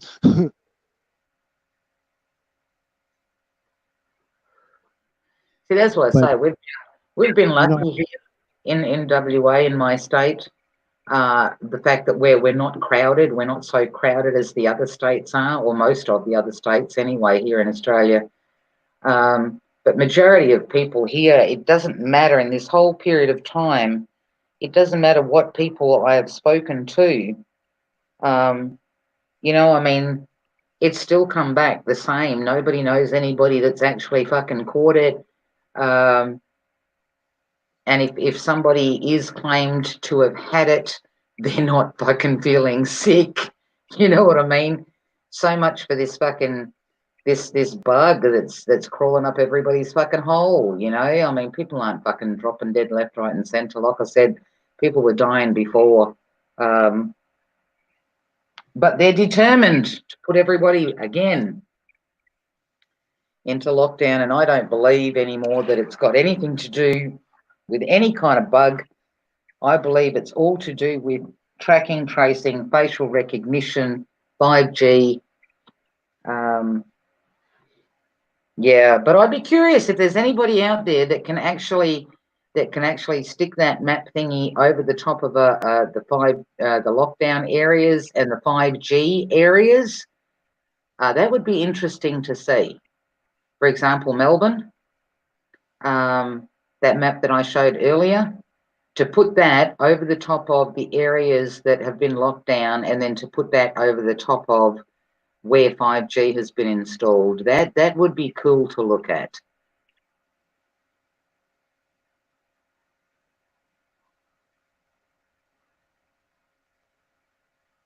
Oh, Wayne, what's up with you? Nothing too bad, I hope.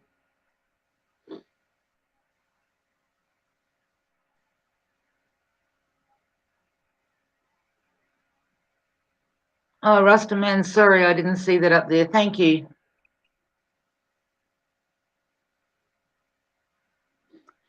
But yeah, I don't know, people. I just don't know what to say to anybody anymore, really. I mean, I put up a few videos, and I have live streamed a couple of times on D Live documentaries. You know, like there's a really good doco. If you guys haven't seen it on D Live, it's good to watch here on YouTube. It's blood donations. If you haven't watched it, it's over an hour long, or I think it might be an hour or over an hour long. If you're going to look for it, just look for new cannibalism, blood donations. If you put those 4 words in there, it should come up straight away on YouTube. But it shows how even that, okay, even that is a fucking bullshit fucking thing when it comes to the useless eaters, how they're being used, how people that are either addicted or poverty stricken, they go to these places and they donate and they get paid. Not all places get paid, mind you, but they get paid $20, and it tells you how plasma, how much money. Apparently, plasma is worth more than fucking oil.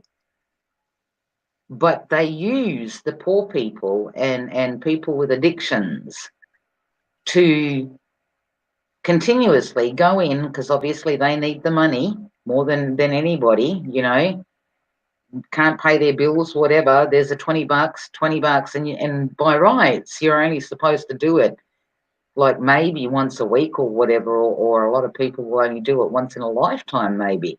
But these people are doing it like up to 2 fucking times in a week so that they can get that extra money. And not only that, but one guy was saying that they interviewed, he was pretty much saying that there was a new drug out, and they do get them to, it's a machine that questions them, like, are you on this or are you on that, or have you done this or have you done that, whatever, da da da. So it's an actual machine where you fill out the questionnaire. And this one particular drug, I don't know, I can't remember now how it worked, but it never shows up, or it's not on the questionnaire, or it doesn't actually show up in the actual blood that is being taken, right? And that still gets sent off. So people that are getting blood, okay, in a lot of places don't even know where the blood or the plasma actually comes from. But it's again targeted at the low income earner, at the homeless, at the people that have addiction problems. Hey, Blind Justice. The people that have addiction problems. Let me see if I can find it. Hang on a minute. Give me 1 second and I'll see if I can find it. It shouldn't take too long. And if you want to watch it, it is extremely fucking interesting to watch. How we're constantly manipulated. Hang on. New.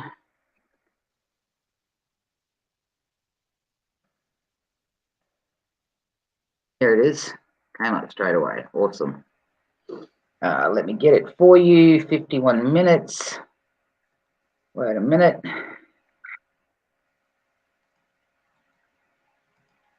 Copy.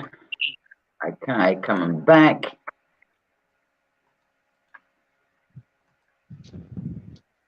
There you go. I just dropped it into the thingy. If you wanna watch it. Very, very interesting. But again, we're not told squat on the fucking surface. You know what I mean? We're not told how this shit works. But plasma apparently is worth more than fucking oil.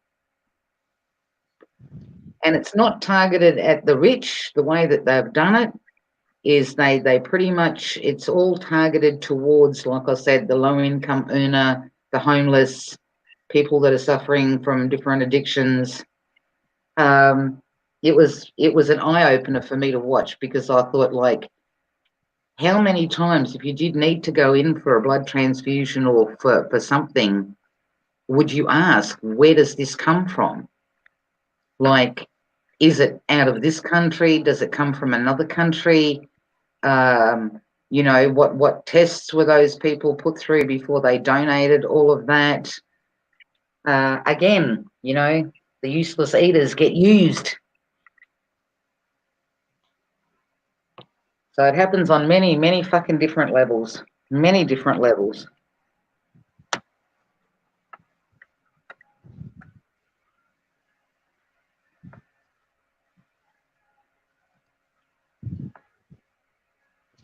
But, you know, at the end of the day, I mean, there is some protesting going on around the planet, but not enough to literally stop what's going on here, people. It's not the bug. It's not the bug. The only thing that the bug creates is fear amongst certain people, and that turns those people into feral fucking assholes who start attacking other people. You know, that's it. Of what it's got nothing to do with that. Absolutely nothing to do with it. It's all, like I said, it's tracing, tracking, getting rid of the middle class, the small business, um, the figures, the unemployment figures here in WA. There was a story that I watched saying not to believe the figures that are coming out, that the unemployment rate is low or whatever it is. Bull fucking crap. Bull fucking crap. I mean, I know with my niece, she owns a small business. They closed that business down here again. She's gone. That's it. It's done. And that's from a thriving business. I mean, a business that made damn good fucking money. You know, that's all it takes to lose a business is when you've got to close your fucking doors. Because that same person then still has to pay rent on the premises where the business is, the place that they're living at. And that's just talking rent. That's not talking utilities. That's not talking feeding yourself the whole time that those business doors are closed, you know. So if they don't get you in the first wave, they'll definitely get you in the second. And hey, if they didn't get you in the second, they'll get you in the fucking third, and they'll keep on doing it. They'll keep on doing it until they've eliminated enough of what they want to eliminate. I mean, you stop and look, and I don't know of the people that are here, you know, in my chat. If you have a business, if you've ever had a business or whatever, how hard it is to actually start a business, firstly, and then to actually make it work. You know what I mean? Where it's bringing you in a good income. It doesn't have to make you rich necessarily, but just for it to bring in a good income. And then to have somebody, okay, to have somebody say, well, no, you got to close your doors. When all you're trying to do is feed yourself, you know? But then we can take that one step further and say, well, we all did it to ourselves. Because we don't have to do squat of what we're told, you know? By opening up your business, you're not hurting anybody. By not wearing a mask, you're not hurting anybody. The only people that you're hurting is yourself, you know? So we did it to ourselves. You know, all the people that follow all of that and tell other people, oh, you know, whatever, you should be wearing a mask or you should be following that. Yeah. Did it to ourselves because we stay silent, you know? Silence is consent. Find your voice. I keep saying to people, find your voice. And don't ask. Don't ask. If you want to be free of all of this, and if you want to fucking stop all of this that's happening, this new world order, this one world government, this one world fucking everything, you want to stop it, you got to stand up. You got to stand up. You got to do it now.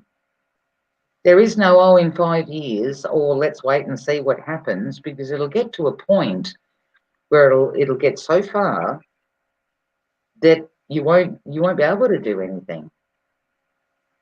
There'll be nothing left to do but go with the flow. Now is not the time to go with the fucking flow. Now's the time to make the choice. This is not a time to say, well, fuck, I'm going to stay silent because if I open my mouth, my YouTube friends won't like me anymore, or they'll call me names, or my next door neighbour won't like me anymore, or the rest of my family won't like me anymore. If you can see what's really going on, then stand up. Don't stay silent. Don't stay silent.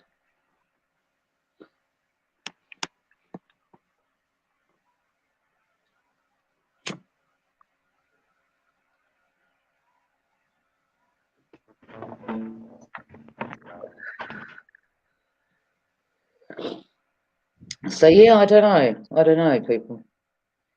I don't know. Like I said, there's really not much that you can say anymore. You kind of put up, and everybody else that does it too. I mean, fuck, you guys know.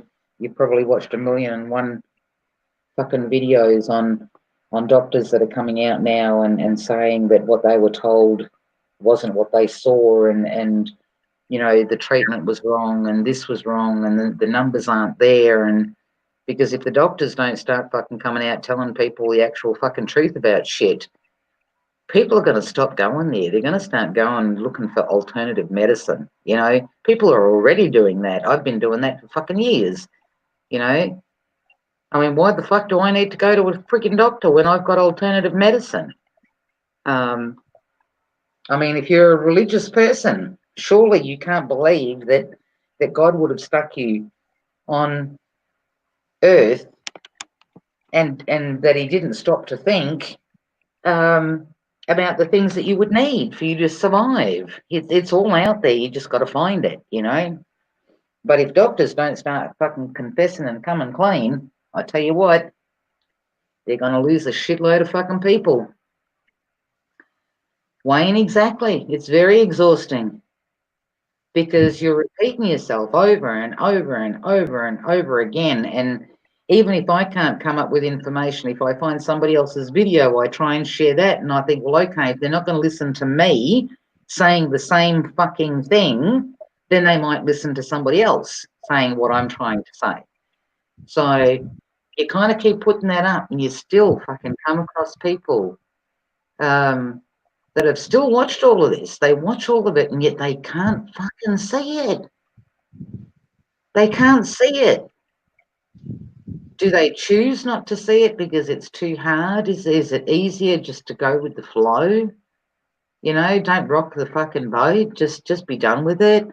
Just wear the fucking mask so that we can all go back to doing what we were doing before. Well, sadly, it's not going to go back to that.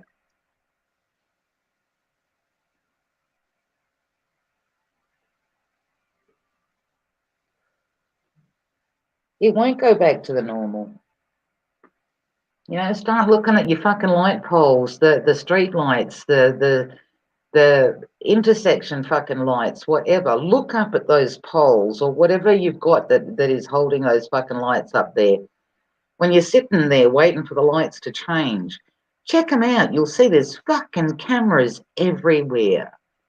Everywhere.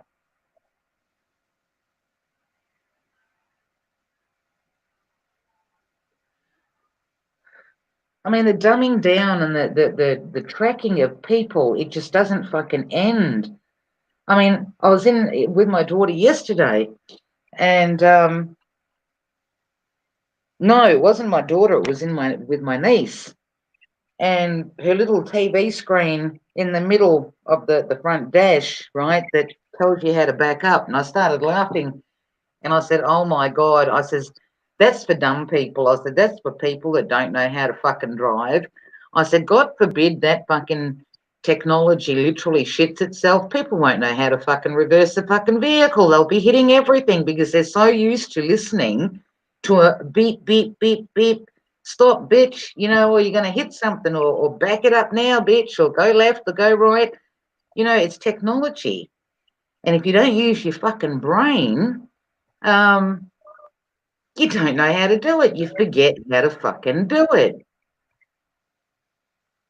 Then when I was telling my girl about it, and she was laughing, and she goes, "Mum, it's funny that you should bring that up." She goes, "Because they were visiting some family, and this one guy there had, like, he bought himself a brand new vehicle or whatever it was, da da da, and he was obviously showing it to the boys and da da da, and the boys are out there checking it out, whatever, and he had to go move it, and this thing didn't have um,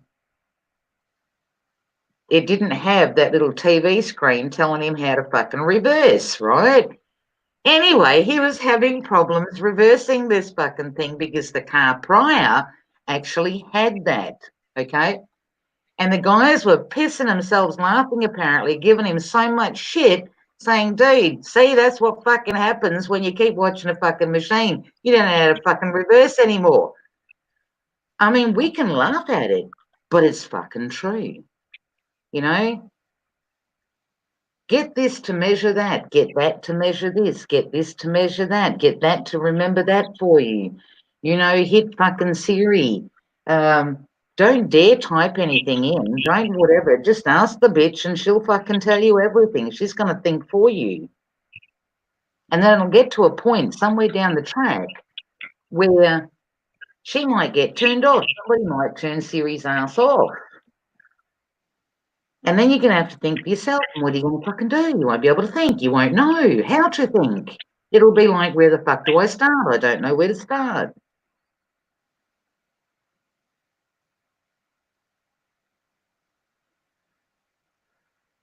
And people seriously, they sit back and they look at all of this shit and they don't, they're looking at it now. They're not looking where this is heading. I don't want to go in that direction. I don't fucking want to go in that direction. I don't want to accidentally or not, okay? I don't want to dob in my fucking neighbour. I don't want whatever. But people are doing it. They're doing it without fucking thinking about everybody else. We're not in this on our own.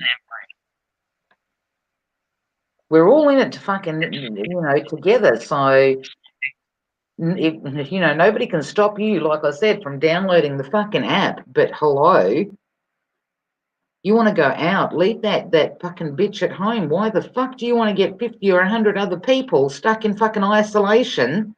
We know that the numbers are doctored. We know that the fucking numbers are clearly doctored.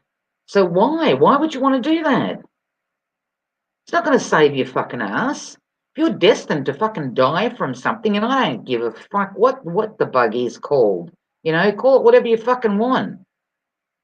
Any illness, if it's your time to die, you will fucking die. It's not going to be because somebody gave it to you.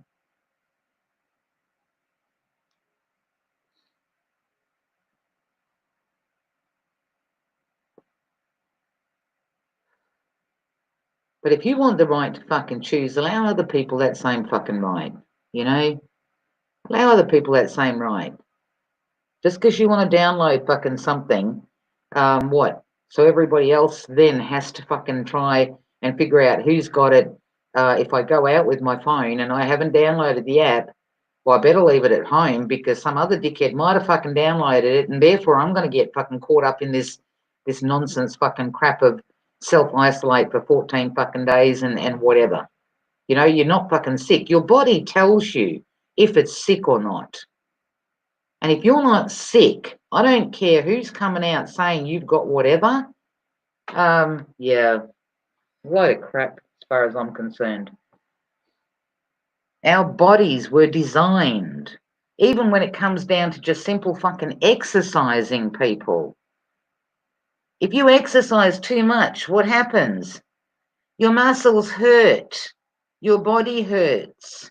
It tells you, okay, you need to take a break now because we're at a point where if you go any further, you're going to fuck yourself over.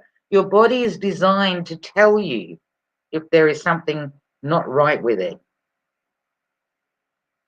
So why should you, if your body's telling you that you're fine, you're perfectly fucking healthy, but what, you're going to get fucking slam dunked for 14 fucking days because some dickhead wants to download a fucking app.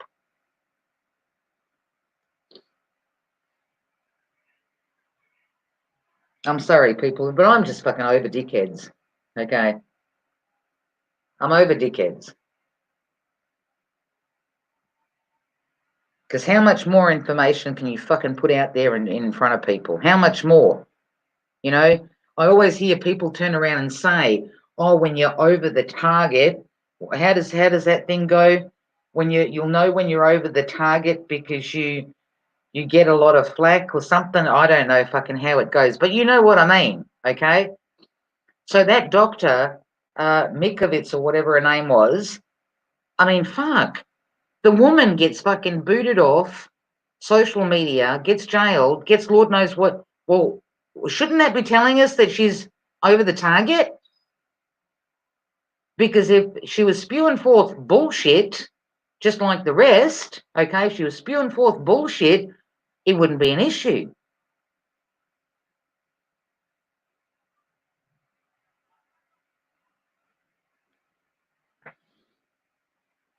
I mean, you're always told that. I mean, I know by my videos.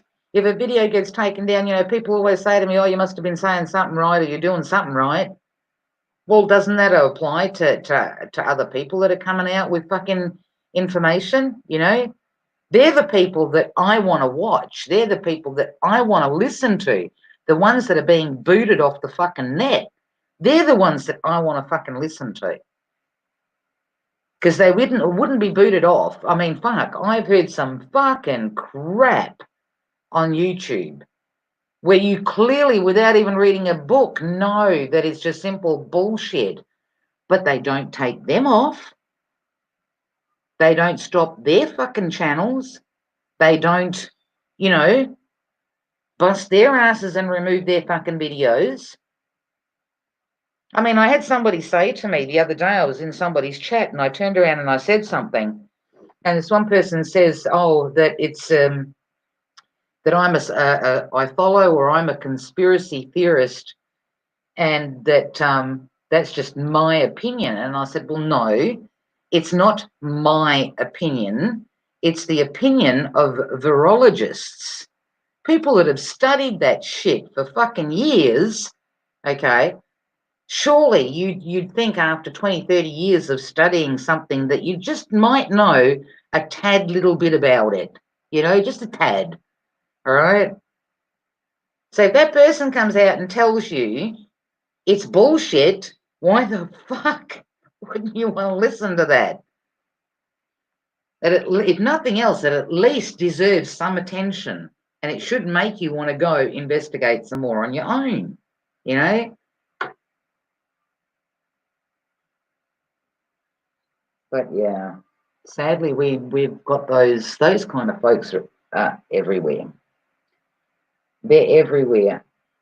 As I said before, when I lived in Indonesia, I saw kids sitting down on the ground where chooks shit, where dogs piss, where motorbikes go backwards and forwards. If you're looking at disease and infections and bacteria and all of that kind of shit, I watched all of this. I lived in the middle of that. Okay, I lived in the middle of that. Those children weren't fucking sick. Those people are hardly ever fucking sick, you know? But in Western society, we poop our pants. Oh my God, there's a bug. Where the fuck is it? Isolate, self-isolate. Wash your benches down. Wash your shoes at the front fucking door. Oh my God. Just think about it, people, the fucking ridiculousness of all of it. The stupidity. And we wonder how we got here. Because humanity can be manipulated so fucking easily. So fucking easily.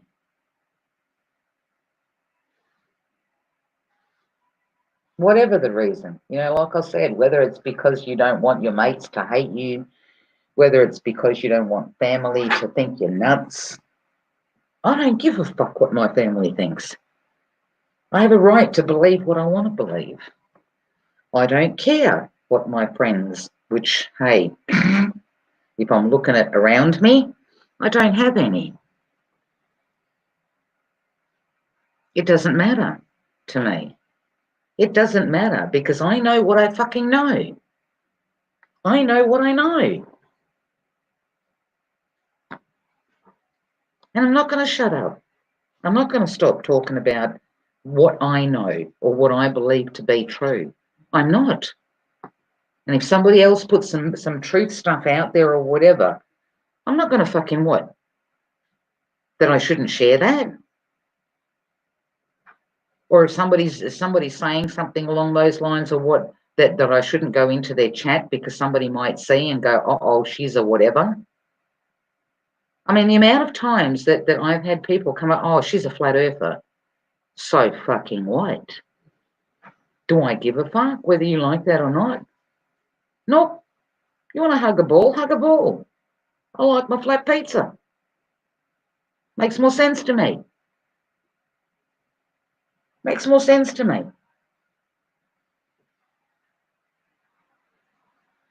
But does that mean that you know, I'm going to start forcing you, you have to do. No.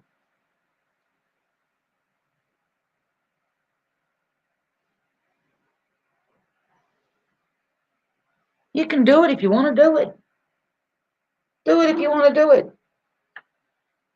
But to me, by not doing something, I'm not going out and I'm not destroying somebody else's life. I'm not destroying somebody else's life.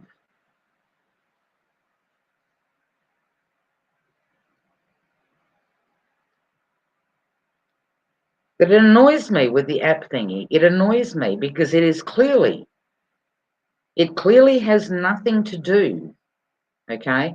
It's got nothing to do. They're passing it off. It's under the guise of because of a bug, but it's not. It's tracking people. It's tracing people. It's facial recognition. It's 5G. It's all of that. It's all of that. That's where this is all fucking heading. They want to know where you are 24 fucking 7. They want to know what you're doing, what you're buying, where you've been, who you're hanging out with. Are you getting together in a group every week? Oh, that could mean they're planning something. That's what it's about. It's got nothing to do with anything else. Nada.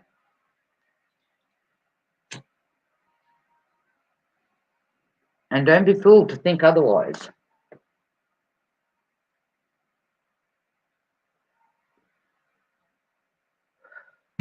Oh, listen, I suppose at the end of the day, you can think what you want, you know. I'm happy that I'm aware. I'm happy that I know, even though it is hard to know, because then you've got to keep yourself on the up and up. You have to keep telling yourself that hopefully, maybe something, someone, somewhere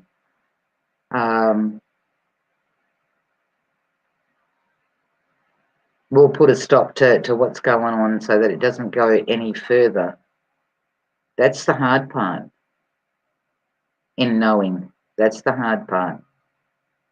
Because coming from my eyes, like I said, I can see billions of people and very, very, very, very few awake people.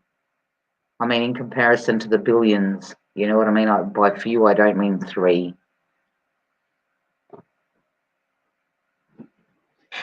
We're outnumbered.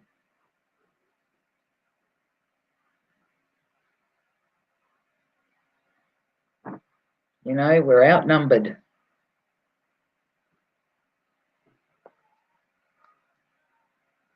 But you just got to keep on going. You got to keep pushing. You got to keep trying to put stuff out. I mean, my outlet for social media, like I says, if I need to get away from the negativity, I leave YouTube and I go to D Live and I play music. You know, I play music for a while.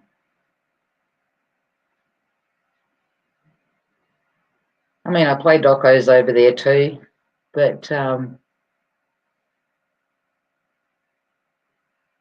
because I mean, I have to be careful on YouTube because anything that I play, if it's got any music in it that I might have missed on the first time of watching it, I get busted. So,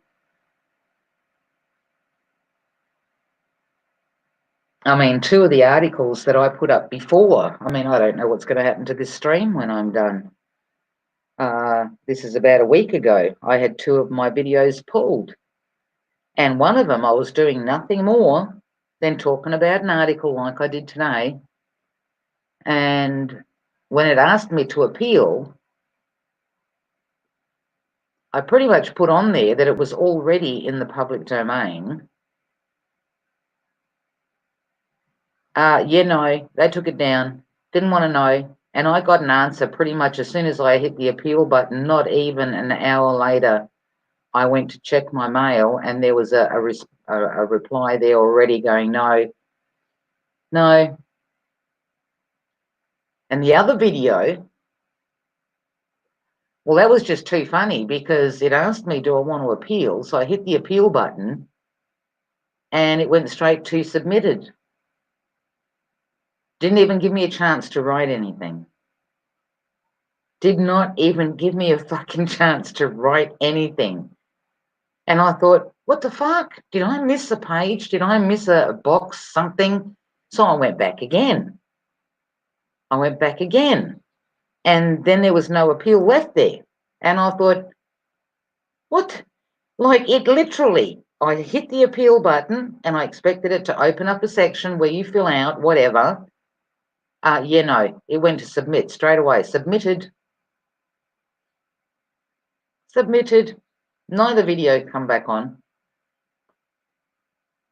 And that's all it was. There was an article that I was talking about and I was stopping it and I was talking about it, same as I did today. So I don't, like I says, I don't know if this stream is going to be up by the time it hits fucking YouTube or whatever. I don't know if they'll take it down.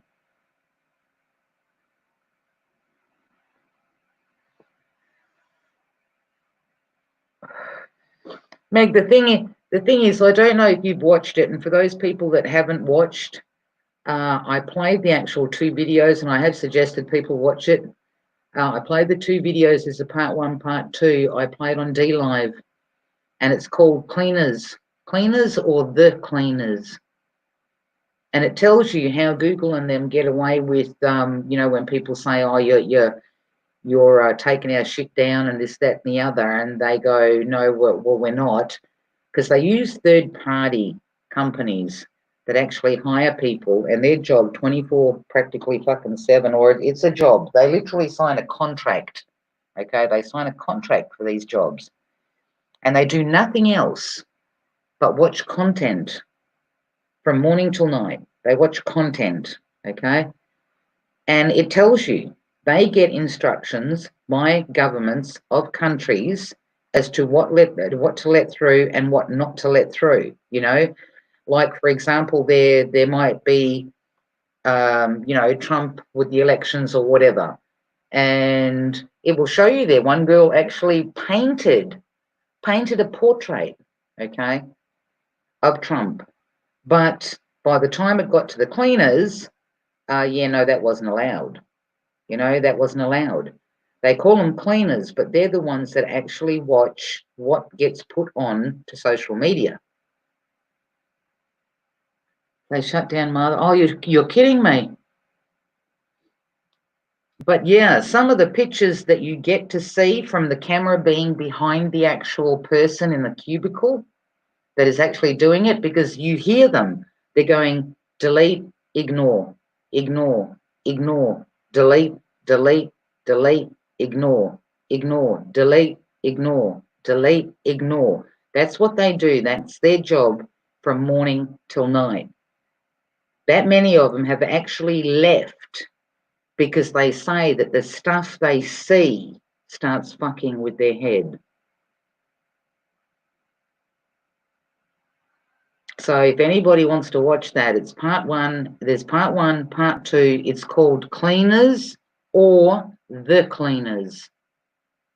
But either or, if you put them up, you'll see. If you don't see the part one and part two or whatever, you'll know that you're not looking for the right thing. I don't remember if it's got the in front of it, as in The Cleaners or just Cleaners.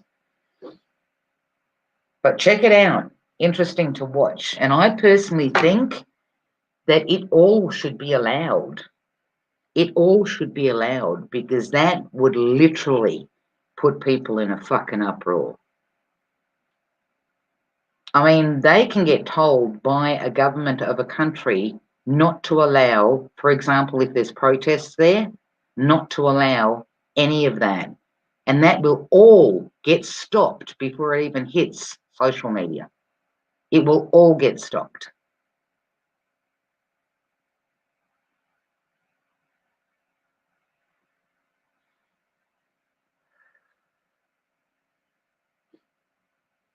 So everything, this is where I say to people, we don't know. We don't know. We're guessing, we're assuming, we're guessing, we're trying to find the truth. Okay? We're trying to find the truth. But if you're not given the full picture, if you're not given all the details, how do you get to the truth? I mean, where do we do our research? As I've said before, we go on the hunt to research something, but what are we looking at? We're looking at another man's opinion, who has written not only with his opinion, but put together with another man's opinion prior to him. You know what I mean? And this is where we research. So I always say to people, if you're looking for information on something, the older the information you can find, you will probably find that there is more truth to that than anything else.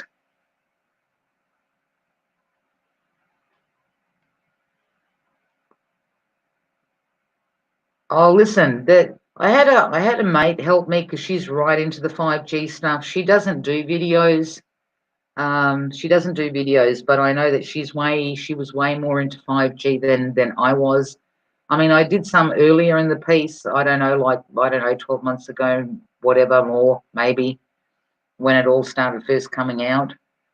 But she ended up sending me the info because I asked her for help on it. Because she knows more. I mean, I'm not afraid to say I don't know about something. You know what I mean? I get stuck on one topic and you're not looking at other stuff or whatever. And so I'm not afraid to ask somebody else, especially she sometimes, actually, you might have seen her, she sometimes comes into my chats, and she's the one, she always puts up really good links for people to go and read on, whether it's 5G or stuff like that. She was the one that actually put me onto the blood, the new cannibalism, blood donations. But yeah, that's why Megza pretty much says, like, with what do you call it? With that map that I showed today, it would be interesting if somebody could actually make that transparent and sit it over the top of the dead zones, or not the dead zones, Jesus. Oh, listen, that'll happen soon too. Fuck. Today we're calling it lockdown. I don't know. Maybe next year we'll call it the fucking dead zone. But yeah, it would be interesting to overlay those maps to see where the 5G comes into play, where the lockdown areas are, and where the apparent pandemic is, again, that is supposedly sweeping the place now, But that plane thing I found extremely interesting. And that particular plane page, that was purely because what I do sometimes, if I see a link in a story, I'll click on it to see where it takes me. And that's how I usually find my good information, is by just randomly clicking on links that are actually in articles, which takes you to something else. And then you click again, and it'll take you to something else, and it'll take you to something else until you find something that you go, hang on a fucking minute, you know? But yeah, nothing is what it seems, people. We need to realize that. We need to realize that for sure. Nothing is of what we're being told. And it's been that way for a very, very long time. It's all ramped up. I mean, I know when I look back as a kid, like things that I heard from my parents and whatever, the manipulation wasn't there. Something sped up real fucking quick.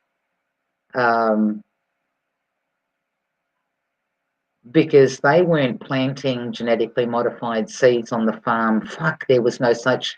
Well, my dad being a farmer and dealing in wheat and oats and barley and whatever and selling all of that, selling livestock and yada yada, there wasn't any of that, I don't recall having the wispy fucking clouds over the property. Because my parents would have been the first to look at that and go, what the fuck is wrong with that? Like, what is that? No dramas, mate.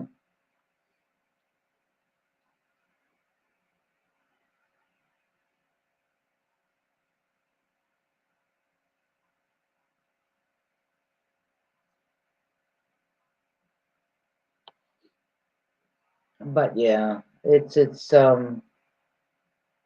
something sped up. It's almost as if time fucking sped up. There's it's like they've got a deadline, you know. I mean, do they want to do this?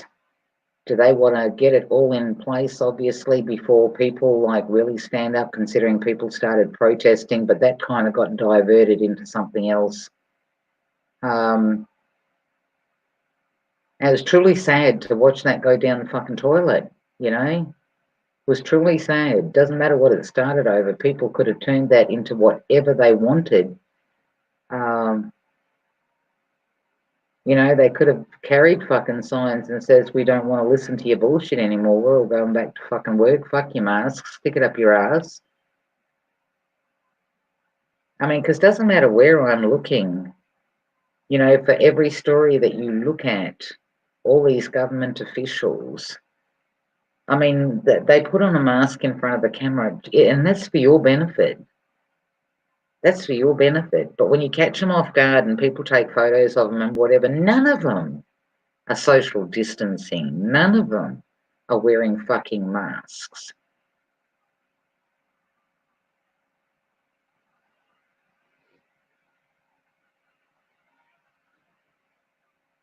I mean, people have their eyes open and it's yet, they can't see.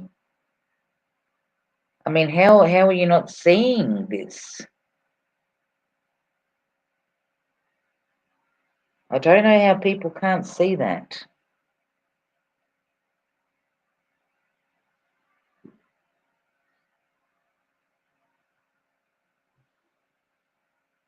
So yeah, I don't know. I don't know. This is not going to be good for any one of us, people. That's all I do know. That's all I can tell you for sure. Is that it's not going to work out good for any of us. It won't. It won't. Not the tracking, not the tracing, not the 5G. It will not work out good for any of us. Not the facial recognition, the possible fucking passports or whatever that you might need to go from state to fucking state.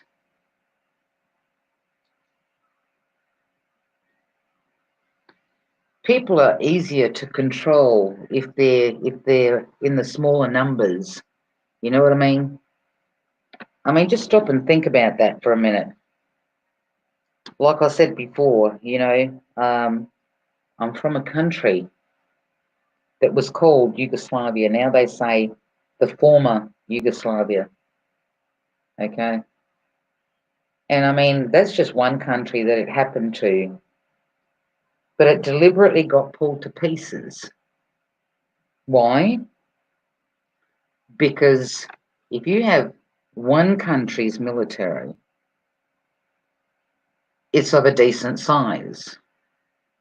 But you pull that country apart, and then you've got 5 smaller little countries. I mean, stop and think how big each military is of that tiny little country. That's like separating Australia here, for example, okay? If we separated, there wouldn't be like an Australian military, okay, because Australia would be gone. You would then have, well, most states probably would change their names or whatever the fuck, but then each state would have its own military because then it would be a country, not a state anymore. So much easier to control. So much easier to control. Then, of course, you lock down the borders, okay? People can't travel, people can't get together. And if one state, what used to be a state, now a country, if that starts to protest, okay, you're not dealing with a shitload of people. You're dealing with a way smaller fucking number of people. Better example, if I haven't explained myself correctly, let's say there's, I don't know, let's say there's fucking 40 million people here in Australia, right? Split that up. Isn't it easier to control a lesser amount of people than if the whole fucking 40 mil stood up? Of course it is. Of course it is. This is what's happening everywhere. It's what's happening everywhere.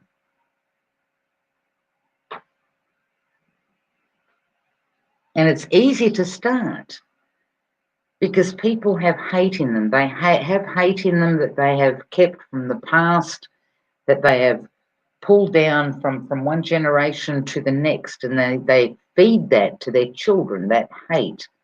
They keep feeding it to their kids, and it gets passed down generation after generation.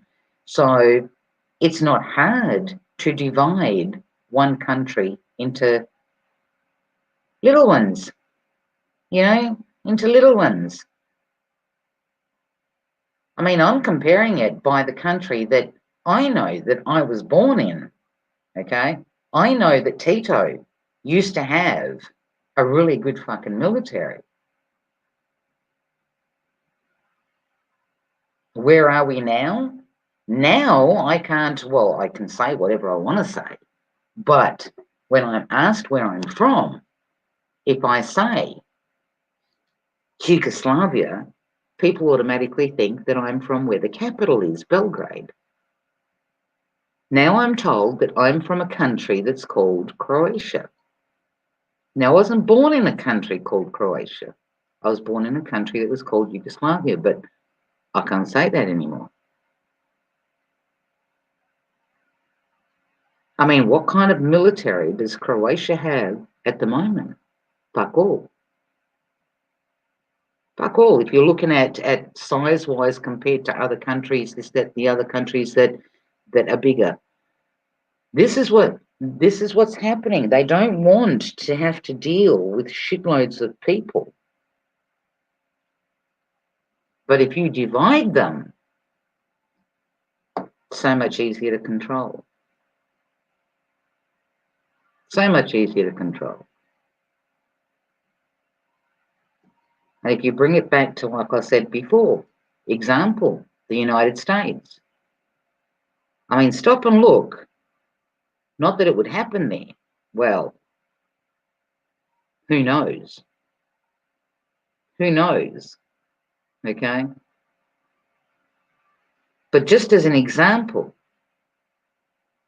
if every state closed its borders and says, you need a passport now to come into this state or to travel through all of these states, you're going to need some kind of a visa to get you through. So that means, for example, if one state decides it wants to protest, they're easily taken out. They're easily controlled. But if the whole country stood up, the whole country stood up, yeah, you can't control that. You can't control that. We're being literally, when I say divided, it's not always by hate. I think we're being divided very sneakily in our own countries so that people can't get together and stand up.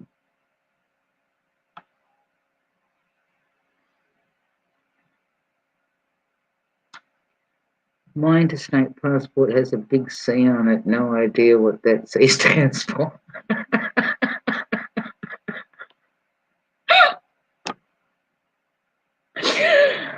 I don't know. I really don't. I don't know.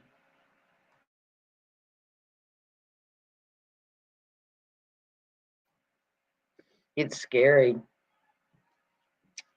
No, it's not scary, people. Don't be scared. Don't be scared. Just know. Don't be afraid to say, if you see something and it makes no sense to you, don't be afraid to say it makes no sense to me. And it doesn't matter if you get opposition. It doesn't matter. It really doesn't. Because all we're doing, we're all trying to find the truth. We're all trying to find the truth. It's just sad that there's so much bullshit out there. The only positive thing that I can say to people or anything that whatever is in 2020, question everything. And I've said it before, don't take what if you see somebody that might have written a book or somebody that has a shitload of fucking followers or what. No, take what resonates only and do the rest of the research yourself. Happy to show it minus details if you wish.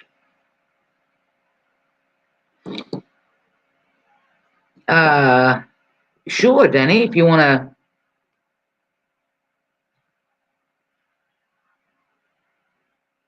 I mean, I don't know how I would block out the details or whatever. If you want to jump on a panel and show people, that's fine by me.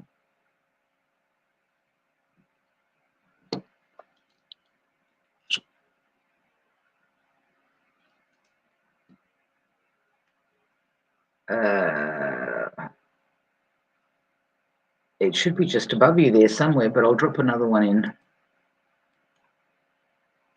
Copy. Hang on. Let me go back down here. Paste.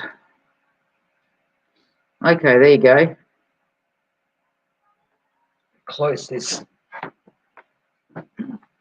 Come straight in at my eyeballs.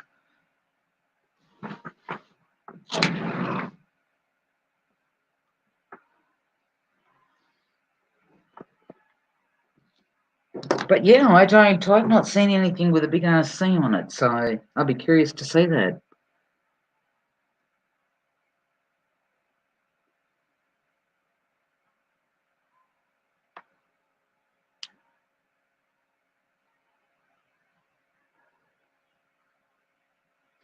But just keep an eye out. Out of curiosity, people, seriously, keep an eye out, okay? If you start seeing that they're closing like the borders from state to state or whatever, and it's it's staying for an extended period of time and then they open it a little bit and then they bring it back again and then they bring it back again. What they're waiting on is to see what the people are going to do. Okay? That's what they're waiting on. If people accept it, they know that they can do whatever. Oh, okay, no dramas, Tim.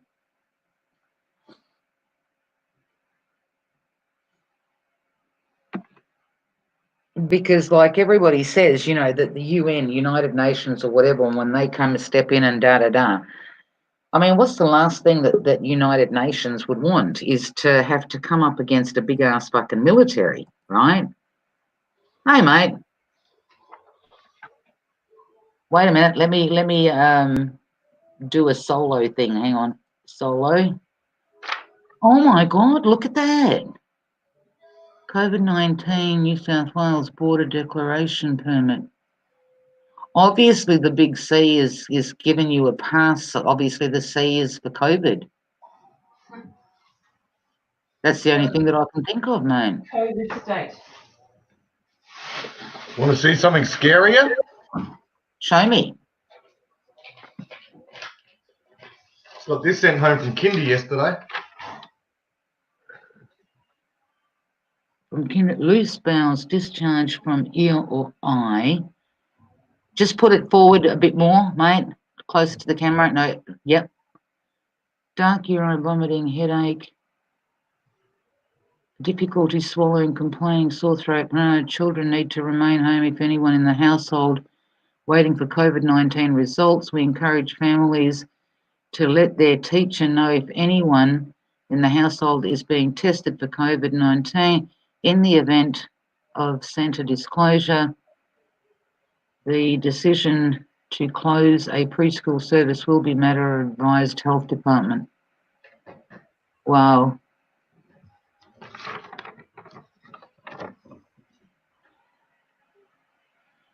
Additional health, down a bit, mate. Additional health and safety measures include families will be directed by the staff on how their service will conduct. Really, really scary part.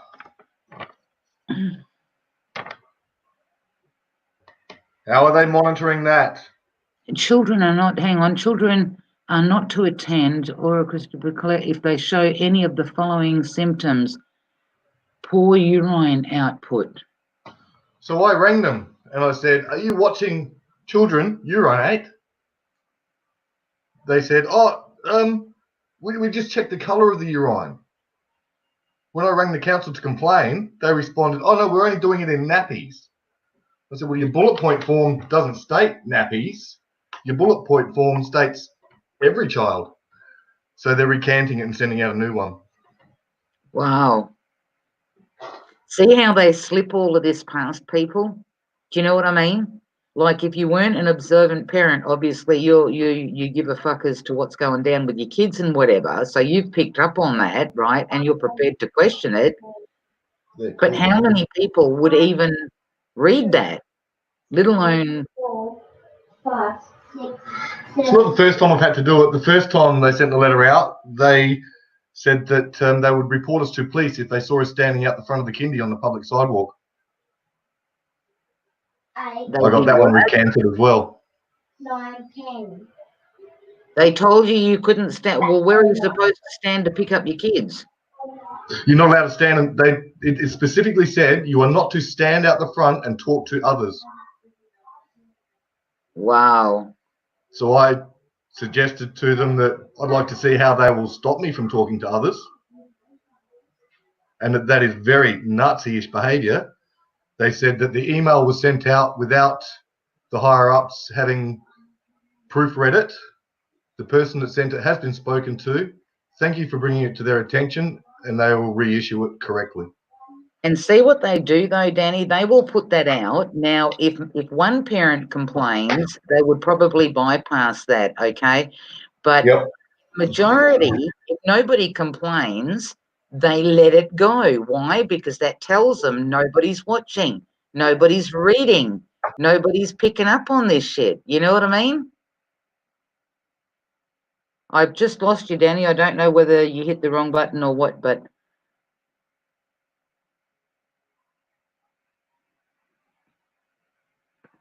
this is what I said to people ages ago. People start fucking assume responsibility of your children. Read everything, question fucking everything. Don't take anybody's word for anything. This is not, and they do not have your best interest at heart. They do not. This is not for your own good. This is them testing to see how far they can fucking push people. Silence is consent, people. Silence is consent. If you don't look at that, and like I said, it's all about, it's not about any fucking bug, okay? It's not. It's about tracing, tracking, facial recognition. This is all the shit that they're putting in. Who was it? Somebody said something to me. Oh, damn it. I can't remember what it was now. It had to do with vaccines. It had to do with vaccines. And there is a reason, and we all know it. We all know it. There's a reason that they're keeping this lockdown bullshit in place until they supposedly come out with this fucking vaccine.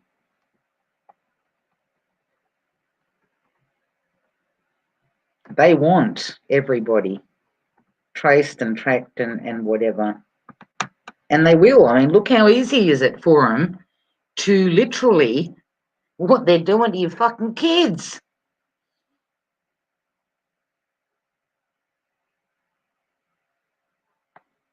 Oh, okay.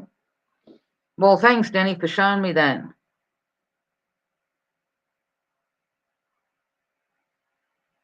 Thanks for showing us that. Muchly appreciated, mate. But yeah, this is how they get it by, and we wonder how it is that this shit is introduced, and we say, oh well, nobody asked me, but it was there in plain fucking sight, right? It's there in plain fucking sight.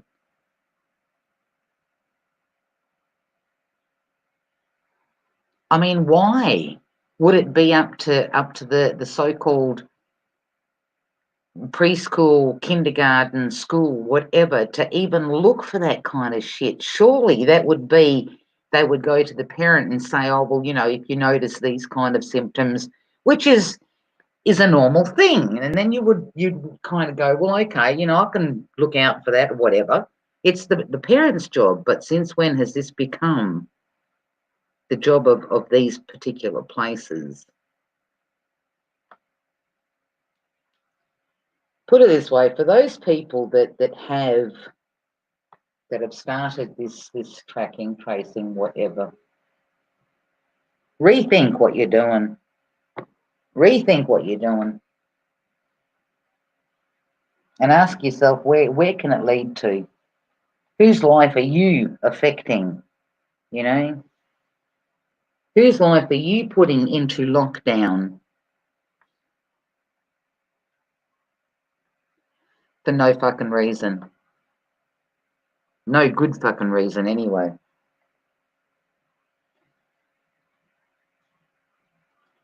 Because your stupid ass idea of having a tracing, tracking app, whatever, could be putting people into lockdown that own businesses. If they can't open their doors, you have ruined a life, okay? You have ruined lives, because if that person has family that they are feeding with that business, you are ruining their life. It's your fault. The government fails to tell you that. The government fails to tell you that. So if one person is going to have 50 fucking put into isolation, how many people's lives do you think that you've ruined? Are you going to assume responsibility of that?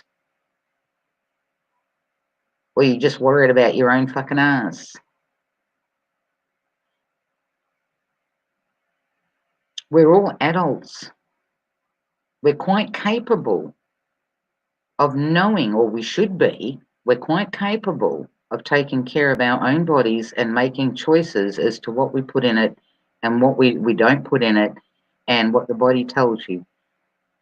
If you're perfectly healthy, you don't run to a doctor and go, oh my God, I need to be checked.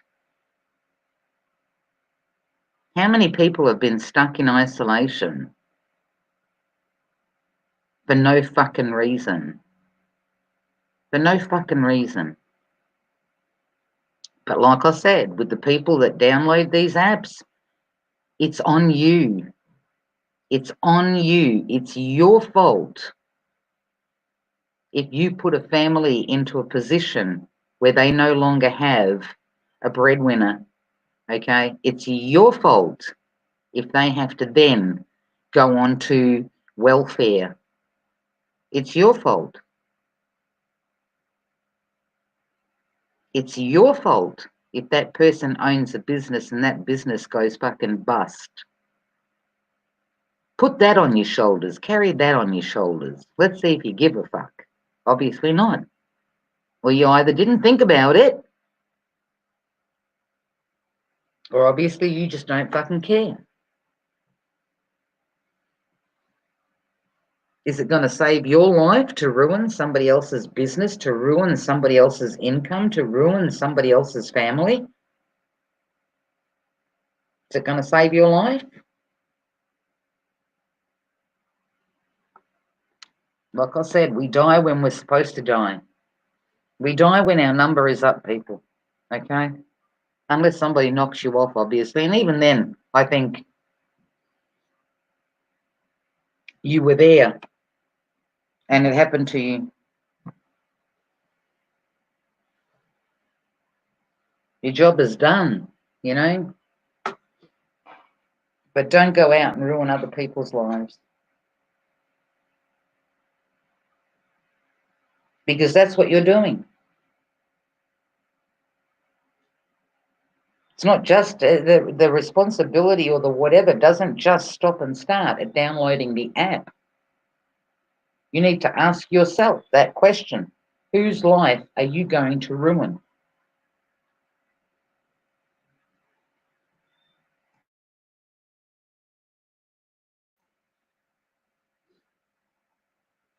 It makes it a bit more icky when you think about that, doesn't it? If you've downloaded it.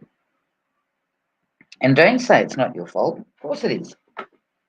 If because of you, 50 other people or 100 other people end up being locked down or being self-isolated or told to isolate or go into quarantine, that was your fault. It's your fault. Don't blame the government. Don't blame anybody else. It was your fault.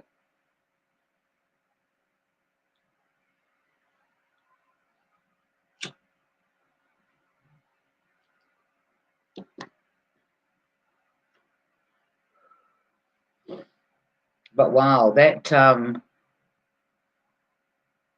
the C has got to be for COVID. That has to be the big ass C has got to be for COVID. It has to be.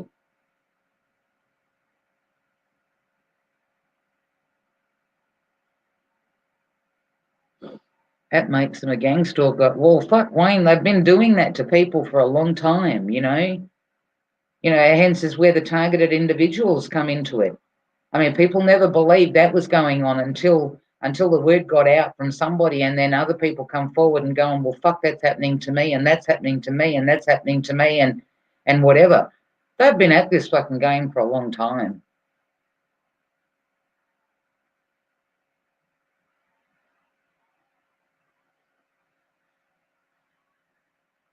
I mean, they're perverted fucks, you know? They're perverted fucks. What can I tell you?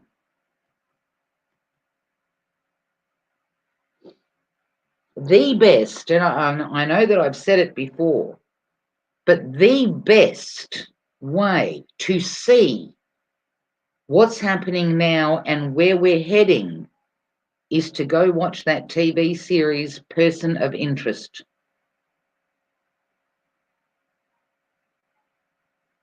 That's the best fucking thing that is going to explain to you as to what is going on now and how far it's going to get.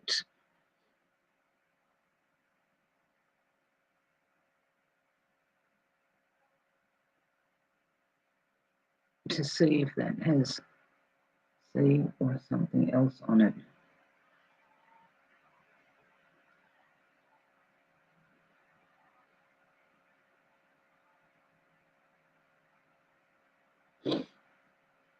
But see what they're doing? They're giving people what Danny just showed you. They're literally giving people a piece of paper. It's a piece of paper now.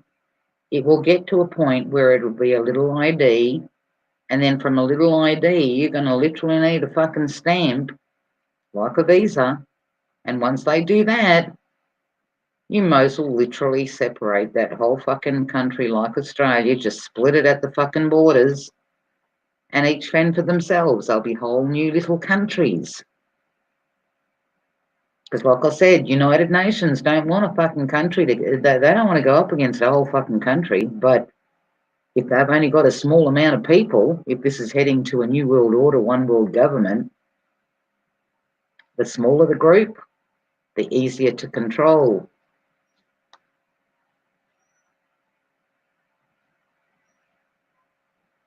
Don't think it can't happen to you. Don't think it won't happen.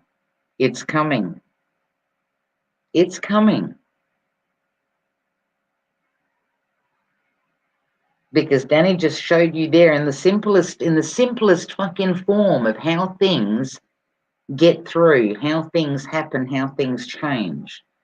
Just by something being put on a piece of paper that they know majority of parents wouldn't even read.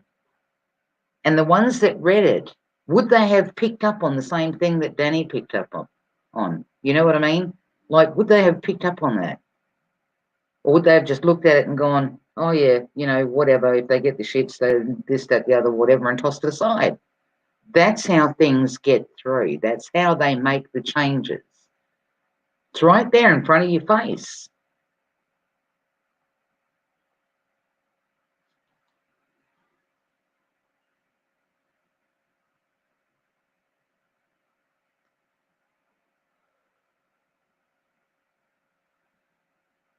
But keep that in mind, people.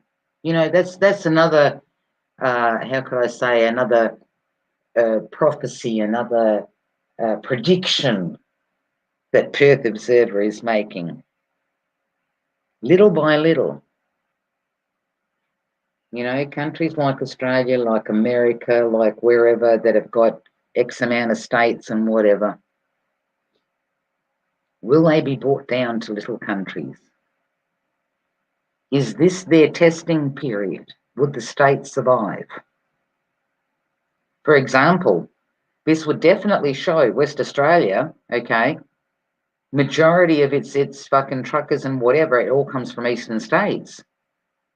So West Australia would now know, well, hang on a minute, what happens if that stops? How would we have it here? This is a learning curve for them. It should be a learning curve for you.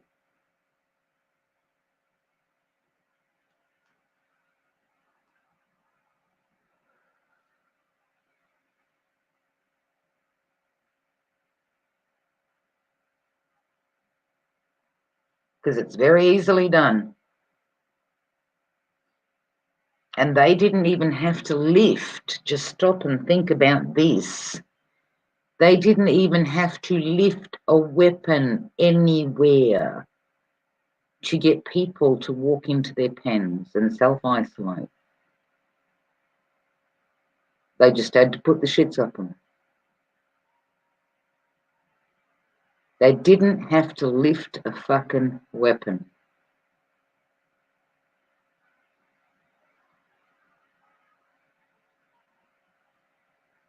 When you stop and look at it in especially in the fact of how many useless eaters there are on this planet, that it was that easy, that not one weapon had to be lifted.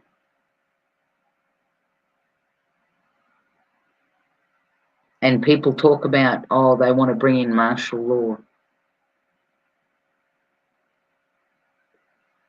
Would be very easy to do because the hard work has already been done. You walked into your home. You're following the rules. The rules that have been handed down by who? Same ones that control you, like I always say. You bow down to your savior more than you do to your creator. There should be a problem in that. You should be able to see a problem in that.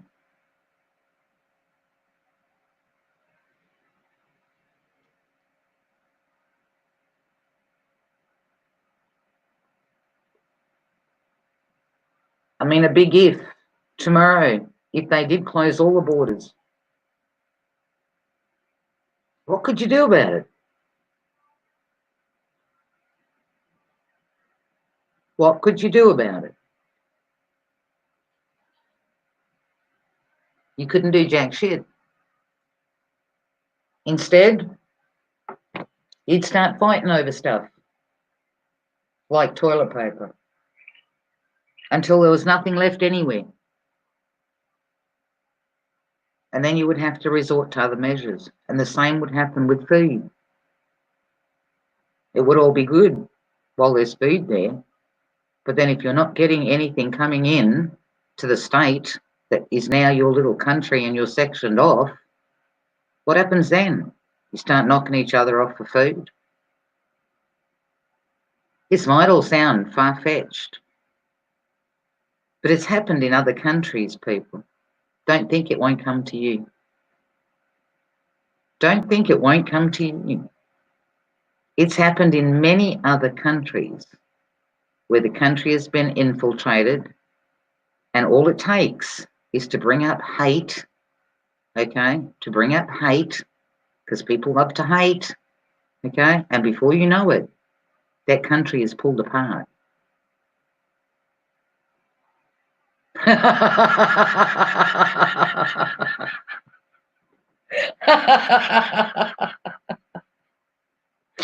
I like that idea. I like that idea, but sadly here in WA, I mean, fuck, if I was to do that, hang on, if I was to do that towards the top of WA, my backyard would be facing the Northern Territory. Ain't fuck all there. And if I came further down and did that, and if I came further down and did that, I'm pretty much behind me would still be fucking the desert. So not much happening there.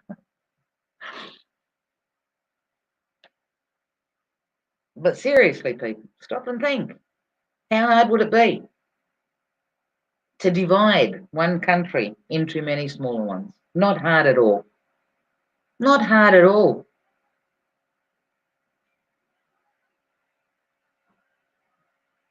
Not hard at all.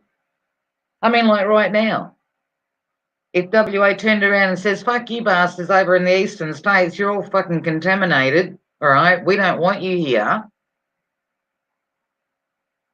And they close the border. That's it of what it would take to literally fucking close it. It's not hard because the people are allowing it. The people are allowing all of this. They're allowing all of it.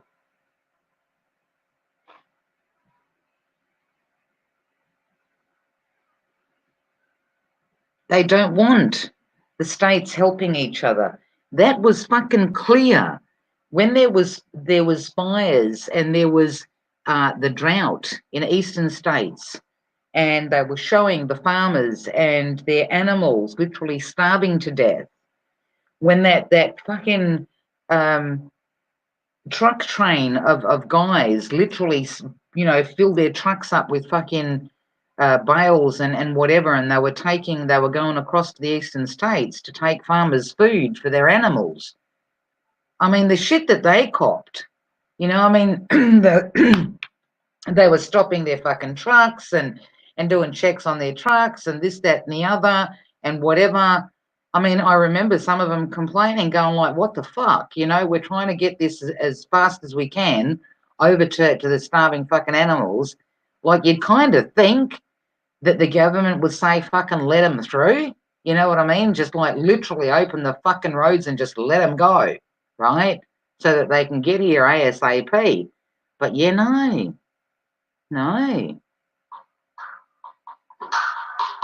Hang on a minute, people.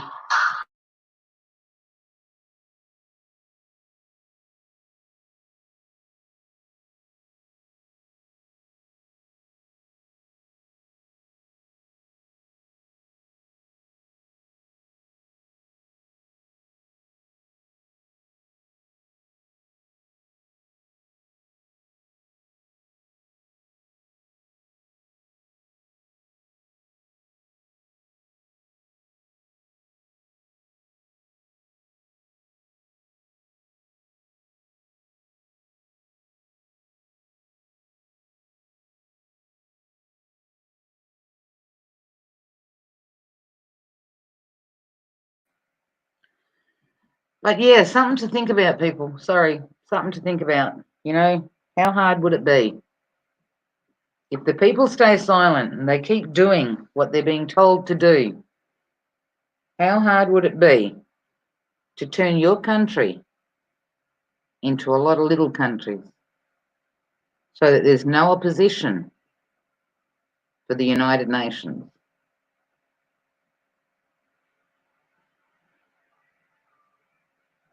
It would be very easy.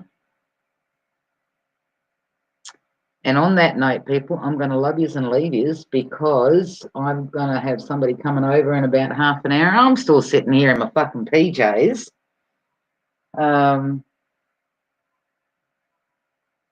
So, you know, I mean, I thank everybody that came through, everybody that watches it later, everybody that hung out.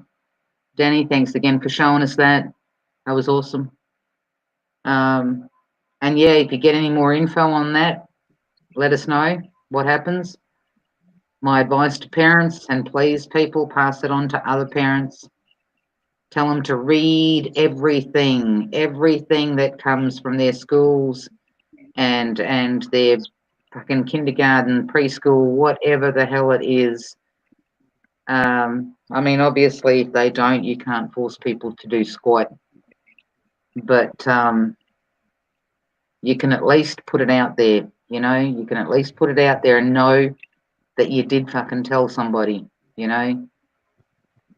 And just keep that in mind with everything, the way that it's going and whatever. Just keep that in mind. If we're up against a New World Order, one world government, okay, the last thing that would need is a big ass military or a big group of fucking people, okay? Ask yourself, how easy would it be to turn one country into a lot of little countries? On that note, guys, I'll catch you on the upside.